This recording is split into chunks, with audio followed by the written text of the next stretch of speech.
இன்றைய மெசேஜ் நீ யாருக்கு இடம் கொடுக்கிறாய்? Today's message is, whom do you give place to? கர்த்தருடைய பரிசுத்த நாமத்துக்கு மகிமை உண்டாவதாக.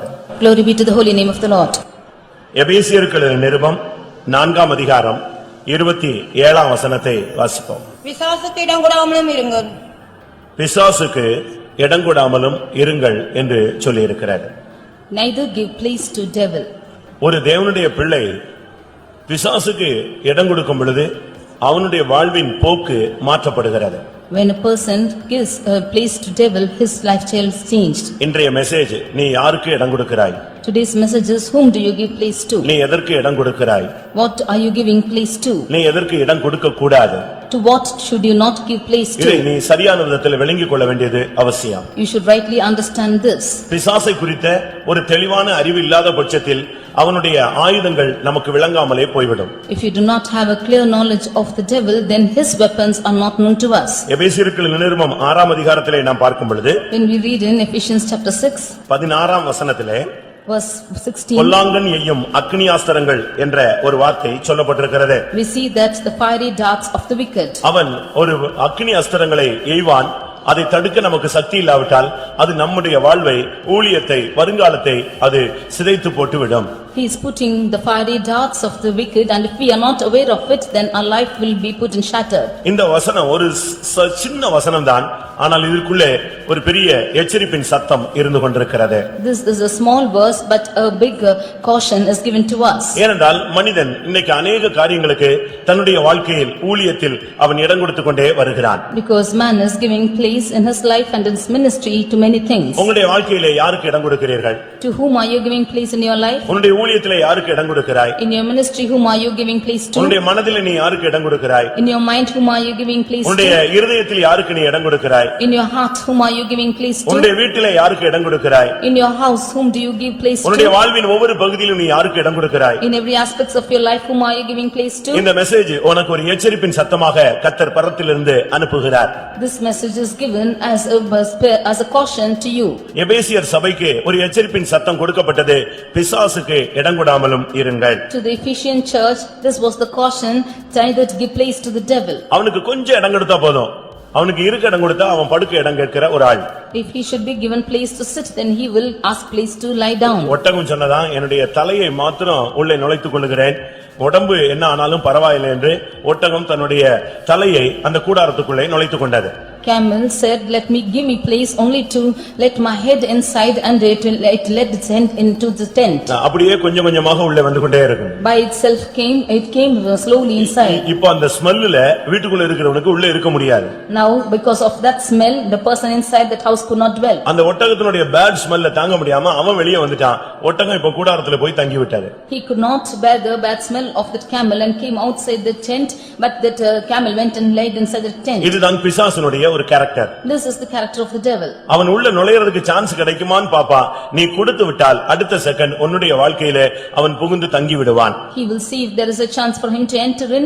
If you give him place, then he will come and dwell in you. ஒரு தேவனுடைய பிள்ளை பிசாசுக்கு இடம் கொடுக்க கூடாது. A child of God should not give room for the devil. பிசாசுக்கு இடம் கொடுக்க கூடாதுன்னு சொன்னா பிசாசு எப்படி வருவான்?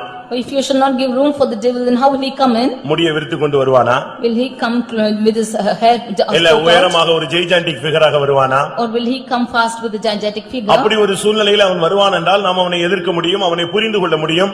அது தவறு, அவன் பிசாசு என்கிற ஒரு விளக்கம் நமக்கு கிடைக்கும். If he should come in such a state, then we will understand that he is devil and we will be cautious. ஆனால் இன்றைக்கு அவனுடைய தந்திரமான செயல்களை நீங்கள் அறியாதவர்கள் அல்லவே. You are not aware of the evil things or of his wild nature. ஒரு விசுவாசியானால், ஒரு ஊழியனானால் அவன் பிசாசின் தந்திரங்களை முதலாவது அறிந்திருக்க வேண்டும். If he is a believer or a worker, then he should understand the wily evil things of the devil. யுத்த களத்துக்கு நீ வரும் பொழுது எதிரியை குறித்து நீ சாதாரணமாக எடை போடக்கூடாது. When you come to the warfare, you should not be dealing in an ordinary manner with the enemy. உலகத்துல சொல்லுவாங்க, சின்ன பாம்பா இருந்தாலும் பெரிய கம்பெடுத்து அடிக்கணும்னு சொல்லுவாங்க. May it be a small serpent, you should beat it with a big stick. பிசாசு எப்படி வருவான் என்று உனக்கு தெரியாது, தெரிந்திருந்தால் நீ ஜெயித்து விடுவாய். If you know how the devil is coming in, then you will be overcoming it. காயினுக்குள்ளே பொல்லாங்கன் உள்ளே நுழைந்தான். Into Cain came the evil one. அவனை பெற்றெடுக்கும் பொழுது அவனுடைய தாய் சொன்னாள், தேவனால் ஒரு குமாரனை நான் பெற்றெடுத்தேன் என்று என்று சொன்னாள். When his mother gave birth to him, he said that I have got the son of God. ஆனால் புதிய ஏற்பாட்டிலே அப்படி அல்ல, அவன் பொல்லாங்கினால் உண்டாயிருந்தான் என்று வேதம் சொல்லுகிறது. But in the New Testament, the word of God says that he is become begotten of the wicked. அப்படினால் அவன் மனுஷ கொலைபாதகனாக, எரிச்சல் உள்ளவனாக, கோபம் உள்ளவனாக, சகோதரனையே கொலை செய்யக்கூடியவனாக அவன் மாறிப்போனான். Therefore he became an angered person who was a murderer, who could even murder his own brother. 3.5 வருடம் ஊழியம் செய்ததானே யூதாசுக்கு பிசாசின் தந்திரம் புரியாமல் போய்விட்டது. 3.5 years Judas who ministered with Jesus, he could not understand the fiery darts of devil. அவனுக்கு இயேசுவை தெரிந்திருந்தது, He knew Jesus, பரலோகம் தெரிந்திருந்தது. he knew heaven, ஆனால் பிசாசு எந்த சூழ்நிலையில வந்து நம்முடைய வாழ்வை கெடுப்பான் என்று அவனுக்கு அறியாமல் இருந்தான். but he was unaware of the situation where Satan will come and destroy his whole life. கடைசியில அவனுக்குள்ளே பிசாசு புகுந்த சூழ்நிலை என்ன தெரியுமா? Finally, what situation that Satan entered him? ராபோஜனத்தில் தான் உள்ளே புகுந்தான். It entered in the holy table. அவர் அந்த துணிக்கையை நினைத்து அவனுக்கு கொடுத்தார், அவன் அதை புசித்தான், சாத்தான் அவனுக்குள் புகுந்தான். When he took the bread and gave to him, then that Satan entered into him. எப்படி ஒரு கிறிஸ்து ஒரு மனிதனுக்குள்ளே வரும்பொழுது அவனை கிறிஸ்துவை போல மாற்றுகிறாரோ, அதுபோல பிசாசு ஒரு மனிதனுக்குள்ளே வரும்பொழுது அவனை பிசாசாகவே மாற்றுகிறான். However, when Christ comes into a man, he changes him like himself. Even so, when devil comes into a man, he changes him like him.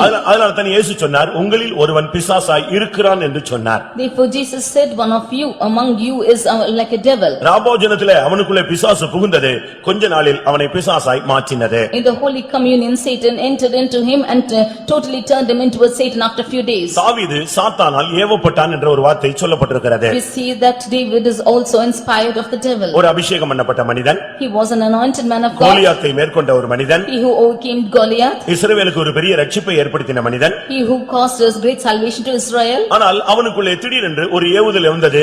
அது என்ன ஏவுதல் என்பதை அவனால் நிதானிக்க முடியாமல் போய்விட்டது. But all of a sudden there came an urging in his heart. He did not know what it was for. வேதம் சொல்லுகிறது, சாத்தான் அவனை ஏவி விட்டான். The word of God says that Satan tempted அந்த him. ஏவுதலை அவனுக்குள்ள இருந்த அபிஷேகத்தினால் அவன் பகுத்தறிந்து கண்டுபிடிக்க இயலாதவனாய் போய்விட்டான். With the anointing in him, he was not able to understand that urging of the devil. கடைசியிலே அவன் தோற்று போனான். Finally, he was defeated. அவனுடைய ஜனங்கள் அநேகர் அழிக்கப்பட்டு போனார்கள். And because of it, many of people were ஒரு மனிதனுடைய destroyed. தவறினாலே அநேக ஆத்துமாக்கள் அழிந்ததை நாம் வேதத்திலே பார்க்க முடியும். We see that many of them were destroyed because of one man's error. ஒரு தகப்பன் பிசாசுக்கு இடம் கொடுக்கும் பொழுது அந்த குடும்பமே சீரழிந்து போய்விடுகிறது. When father gives room for the devil, that whole family shattered. ஒரு தாய் பிசாசுக்கு இடம் கொடுக்கும் பொழுது அந்த குடும்பம் நடுத்தெருவில் வந்து நின்றுவிடும். When a mother is giving room for the devil, then that family will come to the mid streets. ஒரு வீட்ல ஒரு வாலிப பையனோ ஒரு பெண்ணோ தவறான பாதைகளுக்கு தங்களை இடம் கொடுக்கும் பொழுது அந்த குடும்பம் தலைகுனிய ஆரம்பிக்கிறது. When a young boy or a young girl in the family give room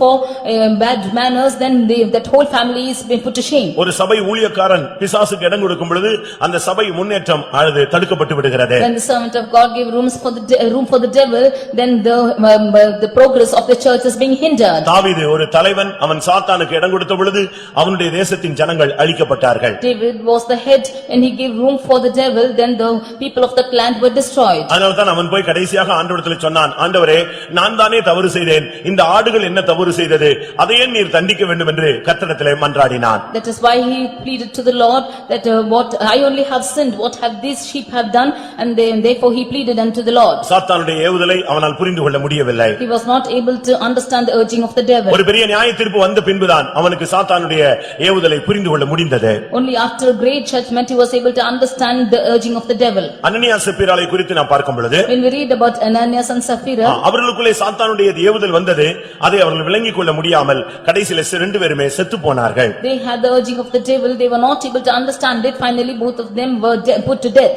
அதனால்தான் பேதுரு அந்த அனனியாவிடத்தில் பேசும் பொழுது, நீ காணிக்கையிலே வஞ்சிக்க முடியாக உன் இருதயத்தை சாத்தான் நிரப்பினது என்ன என்று அவன் கேட்கிறான். Therefore, when Peter is speaking to Ananias, he is telling, how has Satan deceived thy heart, that thou hast conceived this thing in thy heart? உன் இருதயத்தை சாத்தான் நிரப்பினதினால் நீ காணிக்கையிலே ஏமாற்ற ஆரம்பித்தாய். Because Satan has filled thine heart, you have deceived in the offering. ஆனபடினால் நீ மரிக்கிறாய். Therefore, you are going to die. நீ மரித்தது மாத்திரமல்ல, அவனுடைய மனைவியும் அதே பொய்யை சொன்னபடினால் அவளுமே மரித்து போய்விட்டாள். You have not only died, but because the same line was uttered by thy wife, she also has to die. சில குடும்பங்கள் விமோசனம் அடையாததுக்கு காரணம் காரணம் புருஷனும் மனைவியும் ஒருமித்து தவறுகளுக்கு இடம் கொடுப்பதினால். Some families are not progressing because the husband and wife are unitedly giving room for the same mistake. எபேசியர் சபையிலே இப்படிப்பட்ட சூழ்நிலைகள் இருந்தபடினால் ஆவியானவர் பவுல் மூலமாக பேசினார், நீங்கள் பிசாசுக்கு இடம் கொடாமல் இருங்கள். Because such situations were prevailing in the Ephesian church, the Spirit of God spoke to Saint Paul saying, do not give room for the devil. சகரியாவின் புத்தகத்திலே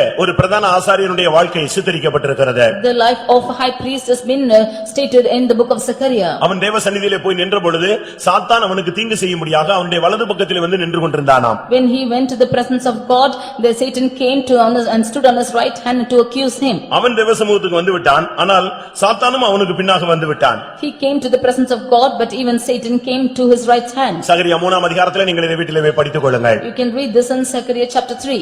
அங்கே அவனுக்கு தீங்கு அவன் ஒரு வல்லமையுள்ள ஒரு ஊழியன், ஆனால் அவனுக்கு தீங்கு செய்யும்படியாக சாத்தான் அவனை பின்தொடர்ந்து கர்த்தருடைய சன்னிதானத்துக்கே வந்து நின்று விட்டான். He was a powerful servant of God, but in order to accuse him, Satan came and stood on his right hand. என்ன நடந்தது? What happened? கர்த்தர் கிருபையாக அந்த சாத்தானை கடிந்து கொண்டு இவனுடைய அழுக்கு வஸ்திரத்தை மாற்றி சிறந்த வஸ்திரங்களை கொடுத்து சாத்தானுடைய கண்ணியிலிருந்து அவனை தப்புவித்தார். The Lord by his grace, he rebuked the Satan and gave him a change of his raiment, and he caused him to change his filthy clothes. சுபாவங்கள் மூலமாய் உள்ளே வருவான். By the characters he will come inside. கர்த்தருடைய பந்தி மூலமாய் உள்ளே வருவான். Through the Lord's communion he will come சில inside. ஏவுதல் கொடுத்து உனக்குள்ளே வருவான். He will give you certain urging and come inside you. காணிக்கை மூலமாக உனக்குள் வருவான். Through the offerings he might come inside you. உன்னுடைய சுய நீதியின் மூலமாய் அழுக்கு வஸ்திரங்கள் மூலமாய் உன்னோடு கூட வருவான். Through your self-righteousness or filthy garments he might come inside you. அடுத்து உன்னோடு பேச கூட அவனுக்கு நீ இடம் கொடுக்க கூடாது. Nextly you should not give a room for him to speak. Mark 1ஆம் அதிகாரம் 34ஆம் வசனத்திலே சாத்தான் அங்கே பிசாசு பிடித்த மனிதன் பேச ஆரம்பித்தான், இயேசு அவனை பேச இடம் கொடுக்கவில்லை. In Mark 1:34 we can see that the man who was possessed by devil he began to speak, but Jesus did not admit him. சாத்தான் உன்னோடு பேசுவான். See, Satan will speak. பேச்சு ஒரு சாத்தானுடைய ஒரு பெரிய ஆயுதம். The speaking is a great weapon of the devil. மௌனம் பரிசுத்தவான்களுடைய ஒரு ஆயுதம். The silence is the weapon of the saints. புத்திமான்கள் இந்த காலங்களிலே மௌனமாய் இருக்க வேண்டும். The wise should be remain silent these days. பேசாமல் இருப்பதினால் மூடன் ஞானியாக எண்ணப்படுவான், பேசுகிறதனால் ஞானி மூடன் என்று எண்ணப்படுவான். The fool will become wise even if he does not speak, because of speaking even the wise will become a fool. அதனால தான் வேதத்திலே சொல்லி இருக்கிறது, உன் பேச்சினால் நீ சிக்குண்டாய் அகப்பட்டாய் என்று சொல்லி இருக்கிறது. Therefore in the word of God we see, but by your talks you have been caught. அவசியம் இல்லாமல் யாரோடும் நீங்கள் பேசி பழக வேண்டாம். Unnecessarily you should not speak to anyone.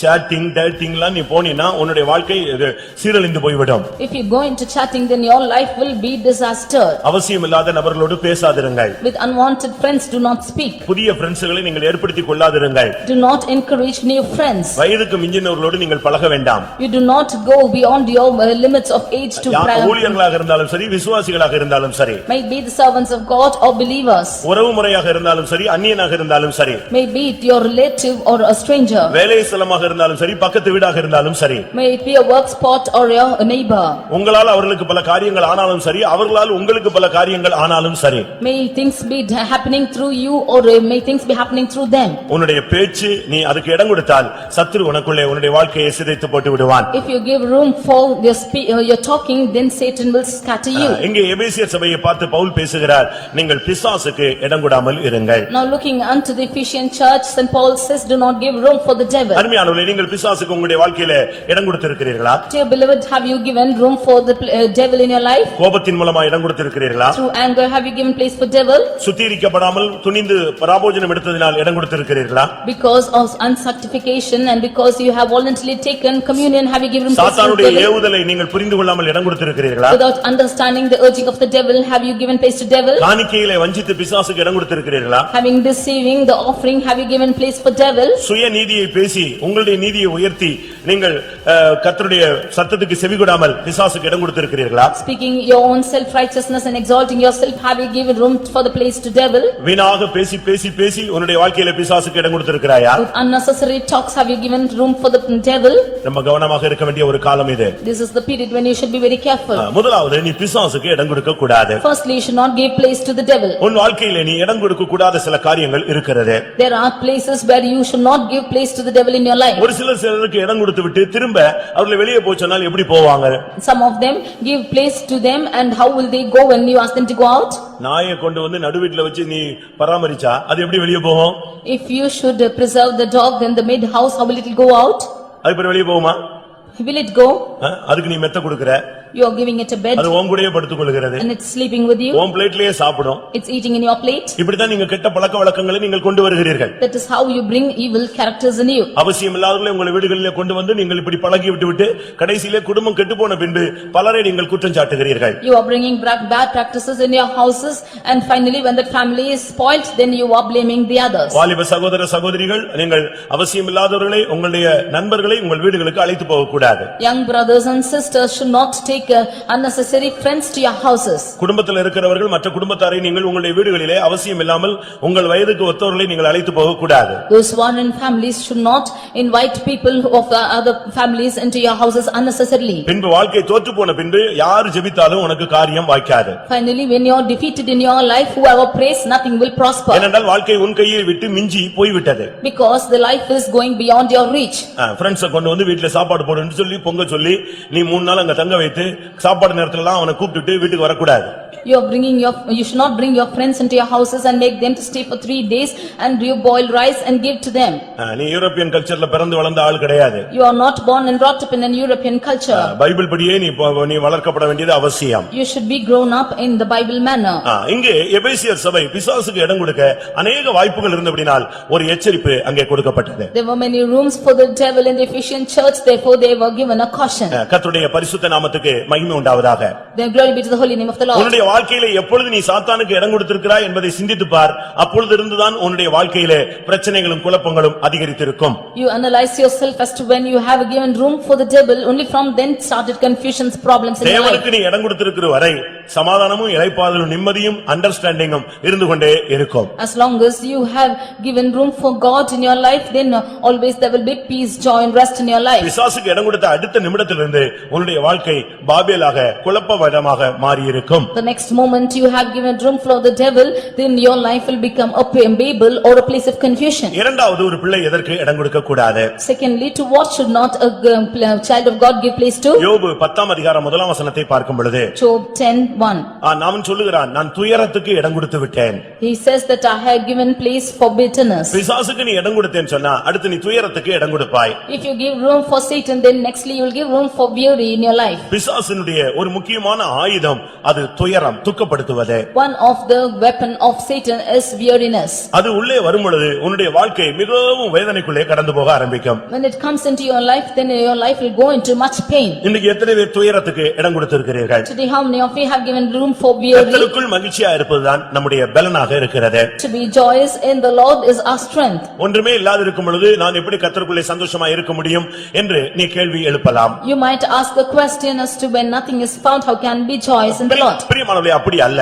Beloved, it's not so. கர்த்தருக்குள்ளே மகிழ்ச்சியா இருப்பது என்றது ஒன்றுமே இல்லாவிட்டாலும் மகிழ்ச்சியா இருக்கிற ஒரு பிராக்டிஸ் தான் ஒரு தேவனுடைய பிள்ளையினுடைய பழக்க வழக்கம். The practice of a child of God is to be joyous in the Lord even without anything. ஒரு தேவனுடைய பிள்ளை என்று சொல்லுகிறவன் அவன் துயரத்துக்கு இடம் கொடுக்கவே கூடாது. A child of God should never give room for a weariness. இன்னைக்கு अनेक தேவனுடைய பிள்ளைகள் துயரத்துக்கு அடிக்கடி இடம் கொடுக்கிறார்கள். Many children of God are giving room for weariness in their life. யாராவது ஒன்று சொல்லிவிட்டால், If anybody tells anything, யாராவது ஏதாவது பேசிவிட்டால், or if anybody speaks, யாராவது ஸ்தோத்திரம் சொல்லாமல் போய்விட்டால், if anybody does not tell a praise the Lord, யாராவது கண்டும் காணாமல் போய்விட்டால், if anybody goes without saying, யாராவது மதிக்காமல் போய்விட்டால், if anybody does not give respect, யாராவது சிரிக்காமல் போய்விட்டால், if anybody does not smile, உடனே இவங்க அப்படியே கப்பலே கவிழ்ந்து விட்டது போல அப்படியே வாழ்க்கையில எங்கேயோ போய்விடுகிறார்கள். immediately they think as the ship is overturned and they go into some part of their life. நீ ஒரு தேவனுடைய பிள்ளை. You are a child of God. நீ கர்த்தருக்குள் மகிழ்ச்சியா இருக்கிற அந்த பயிற்சியை நீ எடுத்திருக்க வேண்டியது அவசியம். It is needful for you to take the practice to be joyous in the Lord. இங்க யோபு சொல்லுகிறான், நான் என் துயரத்துக்கு நான் இடம் கொடுத்து விட்டேன். Here Job says that I have given place for weariness. ஒரு பகுதியில் அவன் உத்தமன், He was upright. மற்றொரு பகுதியில் அவன் சன்மார்க்கன், On the other side he was மற்றொரு பகுதியில் பார்க்கும் பொழுது அவன் பொல்லாப்புக்கு விலகினவன், he was departing from evil, இன்னொரு விதத்தில் அவன் தேவனுக்கு பயந்தவன். and on the other hand he was fearing the Lord. ஆனால் இவைகள் நான்கும் அவனுக்கு அனுகூலமா இருக்கும் பொழுது அவன் நல்லவனே. He was, when all these four things were on his part, then he was joyous. ஆனால் இப்பொழுது சூழ்நிலைகள் மாறின பொழுது துயரத்தின் ஆவி அவனை வந்து தாக்க ஆரம்பித்தது. But when situations changed, the spirit of weariness came and attacked him. நீ எல்லாவற்றையும் இழந்து போய்விட்டாய். He lost everything. இனி உன் வாழ்க்கை முடிந்து விட்டது. Now your life is going to be உன் end. பிள்ளைகள் மரித்து விட்டார்கள். Your children have died. உன் குடும்பம் உன்னை வெறுத்து விட்டது. Your family has hated you. உன் வசதி வாய்ப்பை இழந்து போய்விட்டாய். You have lost all your facilities. இனி வாழ்க்கையில முன்னேற்றம் இல்லை. There's no more progress in your life. இனி எந்த விதத்திலும் உனக்கு முன்னேற்றம் கிடையாது. You have no progress anymore. இனி உனக்கு யாரும் கை கொடுக்க மாட்டார்கள். Nobody will give hand to you. இப்படி எல்லாம் பிசாசு அவனோடு இடைப்பட்டு அவனை குழப்பின பொழுது அவன் துயரத்துக்கு இடம் கொடுத்து விட்டான். Saying so, when Satan has confused him, he gave room for weariness. ஒன்றை நீங்கள் புரிந்து கொள்ளுங்கள், அவன் எய்கிற ஒரு அக்கினி அஸ்திரத்தினுடைய ஒரு பகுதிதான் இந்த துயரம். This weariness is a fiery dart which he is spreading. இப்ப பிரசங்கம் கேட்டாலும் உனக்கு துயரம் போக மாட்டேங்குது. Even if you hear the message, this weariness is not பைபிளை going out. படிச்சாலும் துயரம் போக மாட்டேங்குது. Even when you read the word of God, you are not able to get out of this ஏனென்றால் weariness. நீ அந்த வல்லமைக்கு இடம் கொடுத்து விட்டாய். Because you have given room for this இப்ப power. என்ன சம்பவிக்கிறது? தேவ சமூகத்தை விட்டு விலகுகிறாய். Now you are departing from the presence of God. பிரியமானவர்களே, அப்படி அல்ல.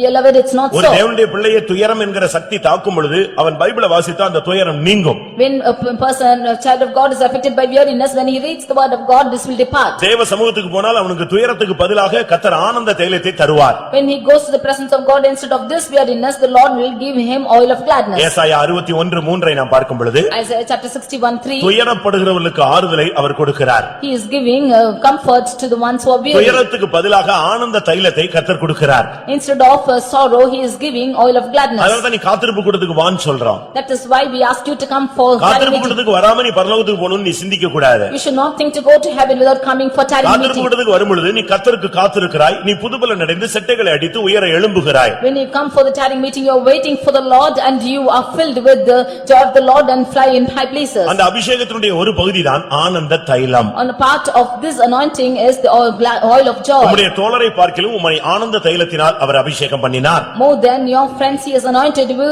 you with the oil of gladness. உலக கவலையை மறக்கிறதுக்கு தான், துயரத்தை மறக்கத்தான் பரிசுத்த ஆவியானவர் நமக்கு ஆறுதலாய் வருகிறார். That you might forget the mourning, the Holy Spirit is coming into you as the oil of gladness. நமக்கு இந்த உலகத்துல எந்த விதமான சந்தோஷமும் கிடையாது. We have no other joy in this world. அதனால நீங்க காத்திருப்பு கூட்டத்துக்கு வா, ஒரு மணி நேரம் முழங்கால் போடு, கர்த்தருடைய சமூகத்துல உன் துயரத்தை இறக்கி வை, ஆண்டவருடைய சமூகத்துல நீ ஆனந்த தைலத்தினால் அபிஷேகம் பண்ணப்படுவாயாக.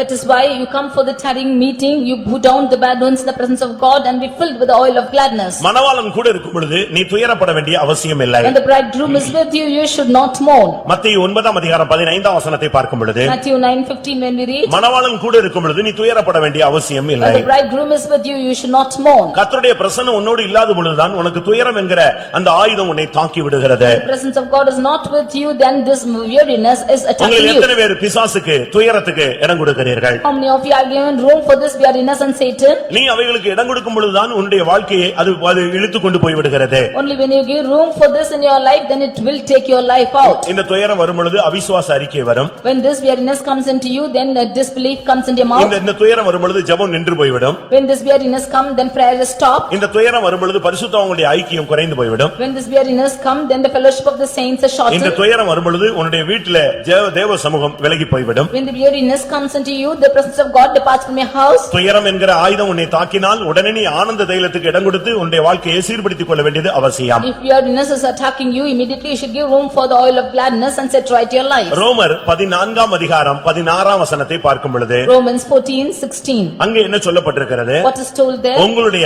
நன்மை தூஷிக்கப்பட இடம் கொடாதிருங்கள். You should not allow your good to be evil spoken of. உங்களுடைய ரட்சிப்பு தூஷிக்கப்பட நீங்கள் இடம் கொடுக்க கூடாது. Your salvation should not be evil spoken. உங்களுடைய விசுவாச ஜீவியம் தூஷிக்கப்பட இடம் கொடுக்க கூடாது. Your life of faith should not be evil spoken of. உங்களுடைய பெந்தேகோஸ்தே வாழ்க்கை மற்றவர்களால் தூஷிக்கப்பட கூடாது. Your Pentecostal life should not be evil spoken.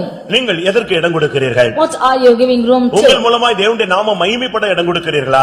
உங்கள் மூலமாய் தேவனுடைய நாமம் தூஷிக்கப்பட இடம் கொடுக்கிறீர்களா? Is the name of the Lord glorified through you, or is the name of the Lord being accused because of you? வேதம் தெளிவாக சொல்லுகிறது, உங்கள் நன்மை தூஷிக்கப்பட இடம் கொடாதிருங்கள். The word of God clearly says, let not your good be evil spoken of. உனக்கு தேவன் கொடுத்த கிருபையை மற்றவர்கள் தூஷிக்க கூடாது. The grace that God has given to you, that others should not evil speak. அப்படியானால் அவர்கள் தூஷிக்கிறார்கள் என்று சொன்னால் உன்னுடைய ரட்சிப்பு சரியான விதத்தில் அமையவில்லை, உன்னுடைய செயல்களில் எங்கேயோ தவறு இருக்கிறது. If the others are evil speaking about your salvation, then your salvation is not right, there is somewhere wrong. ரோமர் 2ஆம் அதிகாரம் 23 24 வசனங்களை நாம் பார்க்கும் பொழுது Romans 2:23 and 24. அங்க என்ன சொல்லி இருக்கிறது? What is told here? நியாயப்பிரமாணத்தை நீ மீறும் பொழுது உன்னிமித்தம் தேவனுடைய நாமம் தூஷிக்கப்படுகிறது. When you are going across the law, then because of you the name of the Lord is evil spoken of. நீ பிரமாணத்தை மீறும் பொழுது நீ தேவனை கனவீனம் பண்ணுகிறாய். When you are going against the Lord, you are dishonoring the Lord. நீ பைபிளை கையில வச்சிட்டு பைபிள் வசனத்தை நீ மீறி நடக்கும் பொழுது நீ தேவனை கனவீனம் பண்ணுகிறாய். When you are having the word of God in your hand and you are not speaking against it, then you are dishonoring the Lord. தேவனுடைய நாமம் புறஜாதிகளுக்குள்ளே உங்கள் மூலமாய் தூஷிக்கப்படுகிறது. The name of the Lord is being accused in the presence of the Gentiles. ஆண்டவருடைய நாமம் உன் மூலமாய் தூஷிக்கப்படக்கூடாது. The name of the Lord should not be accused because of you. நீங்க யோசிச்சு பாருங்க. You just think and see. உங்கள் மூலமாய் எப்பொழுதாவது ஆண்டவரை மற்றவர்கள் குறை சொல்லி இருக்கிறார்களா? Has anybody blamed the Lord because of you? உங்க பைபிள் என்ன சொல்லுகிறதுன்னு கேக்குறாங்களா? They said what does the word of God உங்க say? சர்ச்சில் இப்படி தான் சொல்லி கொடுக்கறாங்களான்னு கேக்குறாங்களா? Do they say that do they teach in your church like this? அப்பொழுதெல்லாம் தேவன் எவ்வளவு வேதனைப்படுவார் என்று யோசிக்கிறீர்கள்? How many of you think that the Lord will be worried because of this? நிச்சயமாய் உங்கள் மூலமாய் தேவனுடைய நாமம் தூஷிக்கப்படுகிறது. Truly the name of the Lord is blasphemed because of you. வேலைஸ்தலங்களில் நீ ஒரு தவறு செய்யும் பொழுது, When you are committing wrong in your workplaces, குடும்ப வாழ்க்கையில நீ ஒரு தவறு செய்யும் பொழுது, when you are committing a mistake in your family உன் life, வாலிப பிராயத்தினால் நீ ஒரு தவறு செய்யும் பொழுது, in your youth age when you are committing a mistake, உன்னுடைய ஊழியத்தில் உன்னுடைய பிரதிஷ்டையில் நீ தடுமாறும் பொழுது, when you are breaking in your consecrations in your ministry, அப்பொழுதெல்லாம் தேவனுடைய நாமம் தூஷிக்கப்படுகிறது. all that times the name of the Lord is blasphemed. உடனே வந்து சொல்லுவாங்க, அவங்க உன்னைய குறை சொல்றதை விட பைபிளை குறை சொல்லுவாங்க. Immediately they will blaspheme more than the word of God more than you. உன்னை குறை சொல்றதை விட மார்க்கத்தை குறை சொல்லுவாங்க. They will blaspheme the religion more than you. உன்னை குறை சொல்றதை விட தேவனுடைய நாமத்தை தூஷிப்பார்கள். More than blaming you, they will blame the name of the Lord. அன்னைக்கு ஒரு இடத்துக்கு போயிருக்கும் பொழுது When I had gone to a place, ஒருத்தர் சொல்றாரு, இப்படி மேலையும் கீழையும் இடது பக்கம் வலது பக்கம் அடிச்சா போதுமா, வாழ்க்கை வேணுங்க அப்படிங்கிறார். one person said, is it good for you, enough for you to just put on the cross like this, they should come into life. நம்ம ஆளுங்க கூட ஒரு சிலருக்கு இன்னும் தெளிவான தெய்வீக சக்தி அந்த அறிவு வேத அறிவு இல்லாதனால இப்பவும் அவங்க நெத்திலையும் இடது பக்கமும் வலது பக்கமும் கை வச்சுட்டு தான் அலையறான். நம்ம வீட்டுல போய் ஜெபிச்சா அதை செய்யறான். அரசியல இருந்து வந்தது ஆள் கிடையாது, எங்கேயோ பார்த்திருக்கிறான். Because our people do not have a clear knowledge of the word of God, they are still putting on the cross like this even after we pray. அது பிள்ளையார் கோயில பார்த்த உடனே எல்லாரும் தலையில கொட்டுவான். அது ஒரு பிராக்டிஸ். நம்ம ஆளுங்க நெற்றியில இருந்து இடது பக்கம் வலது பக்கம் அப்படி அல்ல. உயரத்திலிருந்து அவர் வந்து இடது பக்கத்தில் இருந்த நம்மை வலது பக்கத்துக்கு கொண்டு வந்தார். இது நீ டெய்லி சொல்லிட்டு இருக்க வேண்டிய அவசியம் இல்ல. You should not every day keep telling this, that the Lord has come from on high and has brought you even from the left even to the right. நீ வந்து செய்ய வேண்டியது உன் நிமித்தம் தேவனுடைய நாமம் தூஷிக்கப்படாம பாதுகாத்தா அது போதும். What you should do is that the name of the Lord should not be blasphemed through you. தேவனுடைய வசனத்தை நீ மீறும் பொழுது உன் மூலமா தேவனுடைய நாமம் தூஷிக்கப்படுகிறது. When you are breaking the law of the Lord, then the name of the Lord is blasphemed through you. இரண்டாம் பேதுரு 2ஆம் அதிகாரம் 2ஆம் வசனத்திலே பார்க்கும் பொழுது 2 Peter 2:2, அங்க என்ன சொல்லப்பட்டிருக்கிறது? what is told there? உங்களுடைய கெட்ட நடக்கைகளினாலே சத்திய மார்க்கம் தூஷிக்கப்படுகிறது. By reason of the way of truth there shall be even spoken. உன்னுடைய நடக்கை சரியில்லாத பட்சத்திலே உன்னுடைய சபையை உன்னுடைய மார்க்கத்தை குறை சொல்லுவாங்க. Because your way is not right, then the religion is evil spoken of. அவங்களுக்கு ரொம்ப சிம்பிளா பேச வேண்டியது உன்னுடைய சபையை தான் ஈஸியா பேசுவாங்க. They will easily speak wrong of your church. அது அவருடைய உரிமை.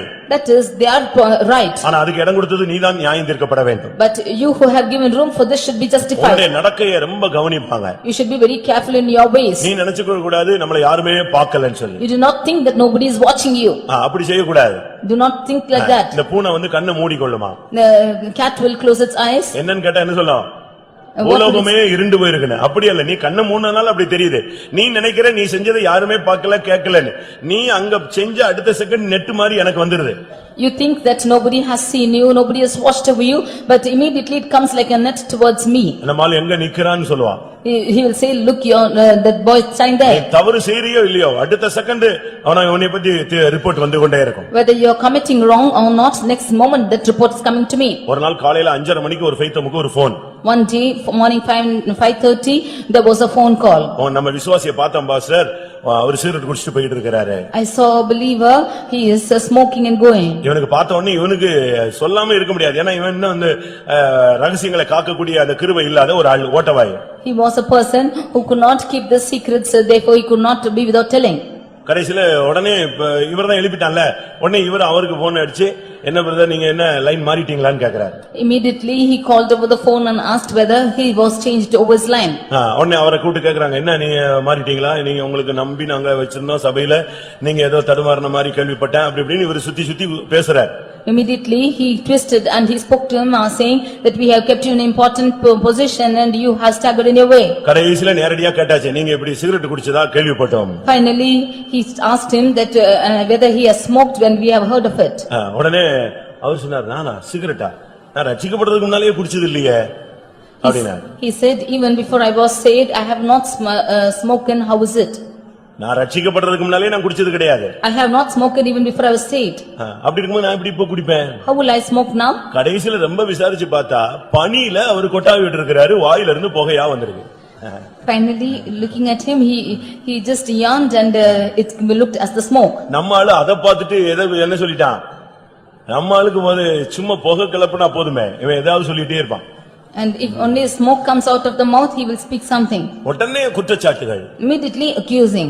நீங்க தவறு செய்தால் நீங்க வந்து உங்களுடைய மூலம் தேவனுடைய நாமம் தூஷிக்கப்படும். அதனால ரொம்ப கவனமாக நீங்கள் செயல்பட வேண்டும். If you are committing a mistake, the name of the Lord will be blasphemed because of you, therefore you should be careful. இன்னைக்கு நம்முடைய ஜீவியம் எப்படி இருக்கிறது? Today how's our life? உங்களுடைய கெட்ட நடக்கையினாலே சத்திய மார்க்கம் தூஷிக்கப்படுகிறது. By your pernicious ways, the way of the truth is even spoken of. நீங்க இதுக்குள்ள வந்துட்ட பிறகு நீங்க உங்க கையில பெரிய ஒரு வேத புத்தகம் இருக்கு, அது வந்து விலையேற பெற்றது, அது தூஷிக்கப்பட நீ இடம் கொடுக்கவே கூடாது. When you come into this religion, you have the great word of God in your hands and it should not be accused. அதனால சங்கீதத்திலே சங்கீதக்காரன் சொல்லுகிறான், Therefore the psalmist says, துன்மார்க்கனே O wicked, நீ ஏன் வேதத்தை பேசுகிறாய்ன்னு சொல்றான். why are you speaking about the good? நீ வசனத்தை எனக்கு பின்ன உனக்கு முதுகுக்கு பின்னாக எறிந்து போட்டு நீ சத்தியத்தை எப்படி பேசலாம்? Why are you throwing the word of God behind your back and speaking the truth? வசனத்தை தூக்கி பின்னால தூக்கி போட்டுட்டு நீ பைபிளை பத்தி என்ன பேசுறது? You are throwing away the law behind your back and speaking the truth. சங்கீதம் 50ஆம் சங்கீதம் 16ஆம் வசனத்தை பார்க்கும் பொழுது, Psalm 50 verse 16. தேவன் துன்மார்க்கனை நோக்கி, Lord is looking unto the நீ என் wicked. பிரமாணங்களை எடுத்துரைக்கவும் என் உடன்படிக்கையை உன் வாயினால் சொல்லவும் உனக்கு என்ன நியாயம் உண்டு? What have you got to declare my statutes or taking covenant in their mouth? அவன் இன்னைக்கு நம்மளை விட புறஜாதிகள் நல்ல வசனம் பேசுவான், அதனால நீங்க ரொம்ப கவனமாக இருக்க வேண்டும். The Gentiles are speaking the word of God better than us, therefore you should be very careful. நீ மற்றவன் மூலமாய் உன் மூலமாய் தேவனுடைய நாமம் தூஷிக்கப்பட அனுமதிக்க கூடாது. You should not allow the name of the Lord to be blasphemed through you. அடுத்து எப்பொழுது தேவனுடைய நாமம் தூஷிக்கப்படுகிறது? Nextly, when is the name of the Lord blasphemed? இந்த குடும்பத்தில் இருக்கிற பொறுப்பா இருக்கிற சகோதர சகோதரிகள், தாய்மார், வாலிபத்துல கல்யாணம் கட்டி உள்ள வர்றவங்க ரொம்ப கவனமாக இருக்க வேண்டும். The mothers or the sisters who have got married and come after their marriage, you should be very careful. நீங்க குடும்ப வாழ்க்கையில போறீங்க, ரொம்ப கவனமாக நீங்கள் அடி எடுத்து வைக்க வேண்டும். You are entering the family life and you should take cautiously of every step. தீத்துல 2ஆம் அதிகாரத்தை நாம் பார்க்கும் பொழுது, When we read in Titus chapter 2, 4-5 வசனங்களை நாம் பார்க்கும் பொழுது, verses 4 and 5. தேவ வசனம் தூஷிக்கப்படாதபடி வாலிப ஸ்திரீகள் தங்கள் புருஷரிடத்தில் தங்கள் பிள்ளையிடத்தில் அன்புள்ளவர்களாய் இருக்க வேண்டும். The young women should be very careful, will be loving to their husband and children, that their youth will not be despised. வாலிப ஸ்திரீகள் சொன்னா வாலிப ஸ்திரீகள். The young women means chaste women. அவங்க வீட்டுல தரித்திருக்க வேண்டும். They should be in their houses. தெளிந்த புத்தி உள்ளவர்களாய் இருக்க வேண்டும். They should be of sober mind. கற்புள்ளவர்களாய் இருக்க வேண்டும். They should be chaste. புருஷனுக்கு கீழ்ப்படிவுள்ளவர்களாய் இருக்க வேண்டும். They should be obedient to their husbands. இப்படிப்பட்ட ஒரு வாழ்க்கை வாழும் பொழுது தேவனுடைய வசனம் தூஷிக்கப்படாது. When such a life is being lived, then the name of the Lord will not be blasphemed. புருஷன் வேலைக்கு கிளம்புன உடனே பக்கத்து வீட்ல போய் உட்கார்ந்திர கூடாது. You should not go to their neighbor's house when you have a clash with your husband. புருஷன் வேலைக்கு போன உடனே உங்க அம்மா வீட்டுக்கு ஓடி போய் உட்கார்ந்திர கூடாது. When the husband is going to the work, you should not go to your mother's house. அவசியம் இல்லாம பக்கத்து வீடுகள்ல போய் நீங்க வீண் அலுவல்கள்ல சிக்கிக் கொள்ள கூடாது. Unnecessarily you should not go into the neighbors' houses and proclaim yourself in unnecessary matters. சீட்டு போடுறது, சீட்டு பிடிக்கிறது, காசு வசூல் பண்றது, இப்படி எல்லாம் நீ போய் உட்கார்ந்து எங்கேயாவது போய் மாட்டிக்கிட்டு கடைசியில வந்து சபையில பஞ்சாயத்து வைக்க கூடாது. You catching chits and you are collecting money and should not come to the church and finally lay in panchayats. நான் ஒன்றை சொல்லிக் கொள்கிறேன், விசுவாசிகள் கடன் கொடுப்பதோ வாங்குவதோ விசுவாசிகளுக்குள்ளே வைத்துக் கொள்ள வேண்டாம். You should not give debts among the believers among yourselves. அப்படி நீங்கள் கடன் கொடுத்தால் திரும்ப வரும் என்று நீங்கள் எண்ணக்கூடாது, ஸ்தோத்திரம் பண்ணி கொடுத்து விட வேண்டும். If you give such a debt, you should not expect it anymore. Whatever you receive, you should praise God and accept it. கொடுக்கும்போது கேட்கவும் கூடாது, வாங்கும்போதும் கேட்க கூடாது, கொடுக்காத போதும் இங்க வந்து சொல்லக்கூடாது. When you have given, you are not asking, should not ask us even when you are not repaid, you should not complain about them. உனக்கு நல்ல தெய்வீக சுபாவம் இருக்கா, கைமாறு கருதாமல் கடன் கொடுத்து விடு. If you have a divine character without expecting anything in reward, you give. அன்னைக்கோட அது மொய்யின்னு எழுதிரணும். அதுக்கு பிறகு நீ அதை பத்தி யோசிச்சுட்டு அவன் வீட்டுல போயிட்டு நிக்க கூடாது. With that you should write it as a gift and should not go to their household and stand. அடுத்து விசுவாசிகள் சீட்டு பிடிக்கிற பழக்கத்தை வைத்துக் கொள்ளாதீர்கள். Nextly, believers should not keep the practice of chits. ஒரு ஆள் பிடிப்பாரு, 4 பேரை சேர்த்துக்குவாரு. இதெல்லாம் பிசினஸ் சென்டர் கிடையாது, இது search. This is not a business center, this is church. இதை நீங்க சரியான விதத்துல பயன்படுத்த வேண்டும். You should practice this in a right manner. நீங்க சீட்டு போட்டுட்டு 4 பேரை கூட்டிட்டு நீங்க ஒரு சீட்டு கட்டாம ஓடி போயிடுறது, இல்லாவிட்ட சீட்டை மொத்தமா கழிச்சிட்டு இந்த சபையை விட்டுட்டு திருச்செந்தூர்ல போய் உட்கார்ந்துக்கிறது, இந்த கதையே ஆகாது. You holding on the chits and not paying it, one of them is running off and going to another church and staying, this is all not good practices. சர்ச்சில் வந்து நீ ஆராதிக்க வருகிறாய். You are coming to church to worship. இது பரலோக குடும்பம். This is a heavenly family. ஆவிக்குரிய சிந்தையோடு வாங்க, ஆவிக்குரிய சிந்தையோடு பழகுங்க, ஆவிக்குரிய சிந்தையோடு வீடு போய் சேருங்க. With spiritual mind, you come to the church, you get along with one another when the spiritual man and go N back home. பிதாவின் வீட்டை நீங்கள் கள்ளர் குகையாக மாற்ற வேண்டாம். Do not make my house a den of thieves. அது வியாபார வீடாக நீங்கள் மாற்ற வேண்டாம். You should not make it a household of பாலிய ஸ்திரீகள், வாலிப ஸ்திரீகள் உங்கள் மூலமாய் தேவனுடைய வசனம் தூஷிக்கப்பட இடம் கொடுக்க கூடாது. Young women, through you, through the word of God should not be blasphemed. கர்த்தருடைய பரிசுத்த நாமத்துக்கு மகிமை உண்டாவதாக. Glory be to the holy name of the Lord. பிரசங்கி 5ஆம் அதிகாரம் 6ஆம் வசனத்தை பார்க்கும் பொழுது, Ecclesiastes chapter 5 verse 6. உன் மாம்சத்தை பாவத்துக்கு உள்ளாக்க உன் வாய்க்கு இடம் கொடாதே. Do not give room for your mouth that your body might sin. பிசினஸ்ல தோற்று போனவங்க, கையின் பிரயாசங்கள் அழிக்கப்பட்டவர்கள் இந்த வசனத்தை படித்துக் கொள்ளுங்கள். Those who have failed in your business and those who have been affected for the works of your hands, you learn this word. அந்த பிரசங்கி 5:6 கரெக்ட்டா சொல்லுகிறது, உன் மாம்சத்தை பாவத்துக்கு உள்ளாக்க உன் வாய்க்கு நீ இடம் கொடுத்தே விடாதே.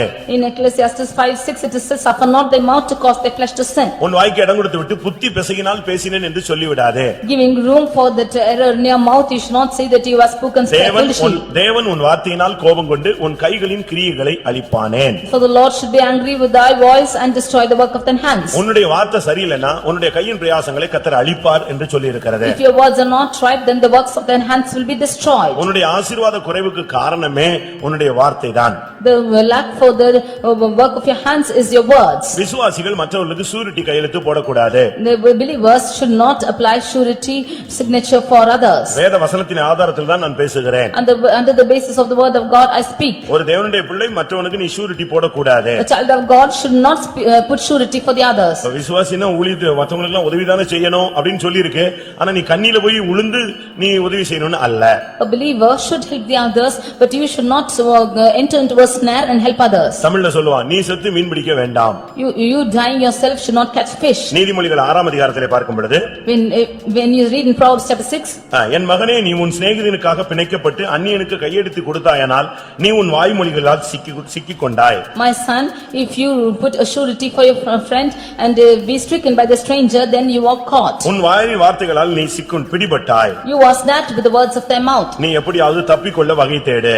You should somehow be delivered from that. இல்லாவிட்டால் நீ படுக்கிற பாயை கூட நீ கொடுக்க வேண்டியது இருக்கும். If not, you should even give off the mat which you are sleeping. நீ போய் சூரிட்டி கையெழுத்து போட்டினா அவன் ஓடி போயிடுவான். அவன் விசுவாசி எல்லாம் நீ பார்க்காத, ஓடிடுவான். If you are giving a surety for the others, even if he's a believer, he will run off. அவன் ஓடின பிறகு நீ வீட்ல இருக்கிற உன் பாயெல்லாம் எடுத்து கொடுக்க வேண்டியது இருக்கும். When he is running, then you should even take off the mats from your house and give him. இப்படிதான் வேதம் சொல்லுகிறது. That is how the word of God says. அதனால நீ யாருக்காகவும் நீ கையெடுத்து கொடுத்து விடாதே. Therefore, you do not sign for anybody else. நீதிமொழிகள் 22ஆம் அதிகாரம் 26ஆம் வசனத்தை பார்க்கும் பொழுது, Proverbs 22:26. கையடித்து உடன்பட்டு கடனுக்காக பிணைப்படுகிறவர்களில் ஒருவன் ஆகாதே. Be not not one of them that strike hands or of them that are sureties for debts. கையடித்துனா கையெழுத்து போட்டு நீ கடனுக்காக யாருக்காவது ஷூரிட்டில சிக்கி விடாதே. Striking hands is applying signature and should not be in surety for debts. அடுத்த வசனம் சொல்லுது நீ படுத்திருக்கும் படுக்கையும் அவன் எடுத்துக்கொள்ளுவான். For he will even take away the bed from thee. அதனால ஷூரிட்டி போட்டேன் விசுவாசிக்கு கையெழுத்து போட்டேன் இந்த கதையெல்லாம் இங்க வந்து சொல்லாதே. Therefore do not come and state that you have put the surety signature for others. வாழ வழி தெரியலன்னா பைபிளை நல்லா படி. If you have to know the way to live, read the word of God. அதுக்கு கர்த்தர் உனக்கு அதுல மூலமாய் உன்னோட அழகாக பேசுவார். Then he will speak to you beautifully. உன் உன் வாய்க்கு இடம் கூடாதே. You do not give room for your mouth. உன்னுடைய வார்த்தை ரொம்ப கவனமாக இருக்க வேண்டும். Be careful with your words. வார்த்தை தவறிச்சுனா உடனே மன்னிப்பு கேட்டு அதை சரிப்படுத்தி விடு. If your words make an error, then you rectify immediately. 1 தீமோத்தேயு 1:6 நாம் பார்க்கும் பொழுது 1 Timothy 1:6. இதைத்தான் புதிய ஏற்பாட்டில் பவுல் பேசுகிறார். That is what St. Paul speaks in the New வீண் Testament. பேச்சுக்கு இடம் கொடாமல் இருங்கள். Do not give room for vain jangling. அவசியமில்லாத பேச்சுகளை நீங்கள் பேச வேண்டாம். Do not speak unwanted words. மிஞ்சின காரியங்களில் நீங்கள் தலையிட வேண்டாம். Do not interfere in unwanted பெரிய matters. காரியங்களை நீங்கள் பேச வேண்டாம். Do not speak in big matters. மனுஷர் பேசும் ஒவ்வொரு வீணான வார்த்தைக்கும் கணக்கு கொடுக்க வேண்டும். For you have to give account for every vain word you speak. மனுஷன் பேசும் ஒவ்வொரு வீணான வார்த்தைக்கும் அவனுக்கு நியாய தீர்ப்பு உண்டு. There is a judgment for every vain word that man speaks. நம்முடைய ஒவ்வொரு வார்த்தையும் தேவன் கணக்குல வைத்துக் கொண்டே வருவார். God has every word of us is in his account. மனுஷன் கேட்கிறானோ இல்லையோ நீ பேசுகிற வார்த்தையை கர்த்தர் கேட்கிறார். Whether you speak, whether man hears or not, God hears what you speak. நீ பேசுற ஒவ்வொரு வார்த்தைக்கும் மத்தேயு 12:36 வசனத்தை பார்க்கும் பொழுது Matthew 12:36. மனுஷன் பேசும் வீணான வார்த்தை யாவையும் குறித்து நியாய தீர்ப்பு நாளிலே கணக்கு ஒப்புவிக்க வேண்டும். For every idle word that man shall speak, he shall give account thereof in the day of judgment. ஒரு சிலருக்கு இந்த பழைய கதைகளை பேசுறது ரொம்ப இன்ட்ரெஸ்டா இருக்கும். Some of them are interested in speak about old fable stories. தான் குடும்ப கதைனா ரொம்ப கதையெல்லாம் பேசுவாங்க. They are very interested in fable stories. சொந்தம் சொந்தம் சொந்தம் சொந்தம் அது நமக்கு அந்த முறை என்ன சொல்றானே நமக்கு புரியாது இவன் பாட்டு சொல்லிட்டே இருப்பான். They will speak about every relations, we will not even understand what they speak. ஒரு சிலருக்கு வயசு 15 தான் ஆனா கிழவி மாதிரி பேசுறதை நீங்க பாத்துக்கலாம். You can see that some of them are only 15 years but they speak as an old woman. நான் சொல்லல பைபிள் தான் அதையும் சொல்லுது. The word of God only speaks like this. அப்படிதானே? Is it not so? 1 தீமோத்தேயு 6:20-21 வசனங்கள்ல பாத்தீங்கன்னா சீர்கேடு கிழவிகள் பேச்சு கொள்கையின் விபரீதங்கள் இவைகளை விட்டு நீ விலகு. In 1 Timothy chapter 6 verse 20 and 21 we see you should depart from vain babblings and profane speaking. இப்ப பாத்தீங்கன்னா 10 வயசு பையன் 12 வயசு பையன் பொண்ணுங்க எல்லாம் ஏனோ ஒரு 70 வயசு அது மாதிரி தான் பேசிட்டு அலையுது எல்லாம். Today we can see 10 and 12 years old boy and girl is speaking like a 70-year-old person. ஏன்னா உலக மெச்சூரிட்டி இன்றைக்கு அதிகமாக வளர்ந்து விட்டது. Because the maturity of this world has grown to this extent. ஒன்றை நீங்க புரிந்து கொள்ளணும் வார்த்தையில நீங்கள் தடுமாறும் பொழுது விசுவாசத்தை விட்டு வழுவுவீர்கள். When you are stumbling in your words then you will stumble in faith. ஒன்று வீண் வார்த்தைகளுக்கு நீ பாவத்துக்கு வீண் வார்த்தை பேசினால் பாவத்துக்கு இடம் கொடுக்கிறாய் ஆசீர்வாதம் குறைந்து போய் விடுகிறது. When you give room for vain words then you are giving room for sin and you fall short of your blessings. வீண் வார்த்தை பேசும் பொழுது நீ கணக்கு கொடுக்க வேண்டும். When you speak vain babblings you should give account. வீண் வார்த்தை பேசும் பொழுது உனக்கு நியாய தீர்ப்பு உண்டு. For every idle word you have a judgment. வீண் வார்த்தை பேசும் பொழுது கடைசியாக விசுவாசத்தை விட்டு நீ வழுவி போவாய். When you speak vain babblings you scatter from your faith. 1 தீமோத்தேயு 6:20-21 கடைசி வசனங்களை நான் பார்க்கும் பொழுது அவர்கள் விசுவாசத்தை விட்டு வழுவி போனார்கள். When we read in 1 Timothy chapter 6:20 and 21 they erred in their faith. ஒரு தேவனுடைய பிள்ளை என்று சொல்கிறோம் வார்த்தையில ரொம்ப கவனமாக இருக்க வேண்டும். A child of God should be very careful with his words. புருஷன்ட்ட பேசும் பொழுது When you speak with your husband, மனைவிட்ட பேசும் when பொழுது you speak with your wife, பிள்ளைகள்ட்ட பேசும் when பொழுது you speak with your children, வயதில முதிர்ந்த பிள்ளைகளிடத்தில் பேசும் பொழுது when you speak to the old people, அந்நியன் மத்தியில பேசும் பொழுது when you speak among strangers, அவிசுவாசிகள் மத்தியில பேசும் பொழுது when you speak among unbelievers, ஊழியர்களோடு பேசும் பொழுது when you speak with the servants of God, இப்படி ஒவ்வொரு இடத்திலும் நீங்கள் சரியான வார்த்தையை நீங்கள் உச்சரிக்க வேண்டும். when you speak you should speak right words. இங்க பேச வேண்டியது அங்க பேசிர கூடாது அங்க பேச வேண்டியது இங்க பேசிர கூடாது. What you speak there should not speak here and what you speak here should not speak there. பிசினஸ்மேன்ஸ்லாம் எவ்வளவு அழகா பேசுறான் தெரியுமா? See how business people are speaking. அவனுடைய வியாபார ரகசியத்தை வெளியே சொல்லவே மாட்டான். He will never tell the secret of his business. நம்ம ஆளுங்க விசுவாசிகள் வியாபாரத்துல முன்னேறதுக்கு காரணமே இவனுடைய பேச்சுதான். The reason for our believers not to progress in their business is their talks. ஒரு ஊழியக்காரன் கிறிஸ்துவின் ரகசியங்களின் உக்கிரானக்காரன். A servant of God is an ambassador for the secrets of Christ. அவன் கிறிஸ்துவின் ரகசியங்களை காக்க வேண்டும். He should preserve the mysteries of Christ. அதுபோல புருஷன் சொன்னா ஒரு சில ரகசியங்களை அவன் காத்துக்கொள்ள வேண்டும். Even so the husband has to preserve certain mysteries. மனைவினா சில காரியங்களை ரகசியங்களை காக்க வேண்டும். Even so wife should preserve certain secrets. ஒரு குடும்பத்துல ஒரு வாலிப பெண் தடுமாறிட்டான்னு வெச்சுக்கொள்ளுங்க. If a young girl is staggering in a family, ஒரு நல்ல தாய் தகப்பன் என்ன செய்வாங்க? a good mother and father what will they அது do? வெளியே சொல்லுவாங்களா? Will they tell it outside? அப்படி வெளியே சொன்னா அவன் அந்நியன். If we say so, he is a stranger. சொந்த தாய் தகப்பன் என்ன செய்ய மாட்டாங்க, சொல்ல மாட்டாங்க. Own mother and father will not speak so. அதை மூடி மறைத்து தன்னுடைய பிள்ளையினுடைய பெயரை காப்பாத்த தான் ட்ரை பண்ணுவாங்க. அவன்தான் உண்மையான தேவனுடைய தகப்பன் தாய். A true father and mother is the one who will hide things and will not tell their things outside. மற்றவன் தான் வெளியே சொல்லி கேவலப்படுத்துவான். If it is others, they will tell outside. தயவு செய்து பேச்சு வீண் பேச்சுகளுக்கு இடம் கொடாதீங்க. Do not give room for vain babblings. ஏவாள் வீண் பேச்சுக்கு இடம் கொடுத்ததனால தான் அன்னைக்கு முழு உலகமே விழுந்து போனது. He gave room for unwanted talkings and therefore the whole world fell. தேவன் பேசிவிட்டு போகிறார். The Lord is speaking. புருஷனோடு பேசிக் கொண்டிருக்க வேண்டிய ஆளு இப்ப சாத்தான்ட உட்கார்ந்து பேசிட்டு இருக்கா. நல்லா கதை பேசினா. One who has to speak with the husband is not speaking with the Satan. அவன் பாருங்க, அவன் ரொம்ப ஷார்ப்பா தான் வந்து பேசினான். ஆண்டவர் ஏதாவது சொன்னது உண்டா? He spoke very rightly. Has the Lord spoken anything இந்த to கனியை you? புசிக்க வேண்டாம் என்று சொன்னது உண்டா? Has he told that you should not eat of the fruit of the tree? உடனே இவ சொல்லியாச்சு. Immediately she said. சொல்லி முடிச்ச உடனே பனியை புசித்தால் சாக மாட்டீங்க, என்ன செய்வீங்க நீங்க? தேவனை போல மாறிடுவீங்க. Immediately when she told this, he said, you shall not die, but you shall become as God himself. குடும்ப கதையை, உன் புருஷனுடைய கதையை, உன் மனைவியினுடைய கதையை நீ பக்கத்து வீட்டுக்காரிட்ட பேசக்கூடாது. Do not tell the நீ story. பைபிளை தூக்கிட்டு வரையே, உனக்கு இது கூட இவ்வளவு எத்தனை வயசுல தெரியலையா? Do not tell the stories of your husband or your wife to the neighbors, for you do you not know that you are taking the word of உன் God? வார்த்தைகளில் நீ சிக்குண்டாய். You have caught in your words. ஒன்று செய். We do one thing. Bible அப்படித்தான் சொல்லுது, நீதிமொழியில ஒன்று செய், நீ விழித்திருந்து போராடுன்னு சொல்லிருக்கு. It is in the word of God, it is said in Proverbs that you should watch and pray. உன் மாம்சத்தை பாவத்துக்குள்ளாக்க உன் வாய்க்கு இடம் கொடாதே. Do not give room for your flesh to sin by your words. அடுத்ததாக லேவியராகமம் 18ஆம் அதிகாரம் 21ஆம் வசனம். Leviticus 18 verse 21. அங்க என்ன சொல்லி இருக்கிறது? What is told there? உன் பிள்ளைகளை தீக்கடக்க இடம் கொடாதே. You do not allow your children to walk over the fire. இது எதை காண்பிக்கிறது? What does this show? உங்களுடைய பிள்ளைகளை தவறான வழியிலே நீங்கள் நடக்க இடம் கொடுக்க கூடாது. Do not admit your children to walk in evil ways. வீணான அந்நிய காரியங்களிலே சம்பந்தங்களுக்கு இடம் கொடுக்க கூடாது. Do not allow them to get caught in unwanted உங்களுடைய matters. பிள்ளைகள் விஷயத்தில் நீங்கள் ரொம்ப கவனமாக இருக்க வேண்டும். Should be careful about your children's matter. பெற்றோர்கள் நீங்கள் ரொம்ப கவனமாக இருக்க வேண்டிய ஒரு காலகட்டம் இதுதான். This is the period when parents has to be very careful. நீங்கள் இந்த காலத்தில் நீங்கள் பிள்ளைகளை விட்டுவிட்டு பிற்காலத்தில் பிள்ளைகள் சரியில்லை, உங்களை சாப்பாடு போடல, எங்களை குடும்பத்தை கவனிக்கல, அவன் போயிட்டான், அவ போயிட்டா, இப்படி எல்லாம் சொன்னா நீங்க பிரயோஜனம் இல்லை.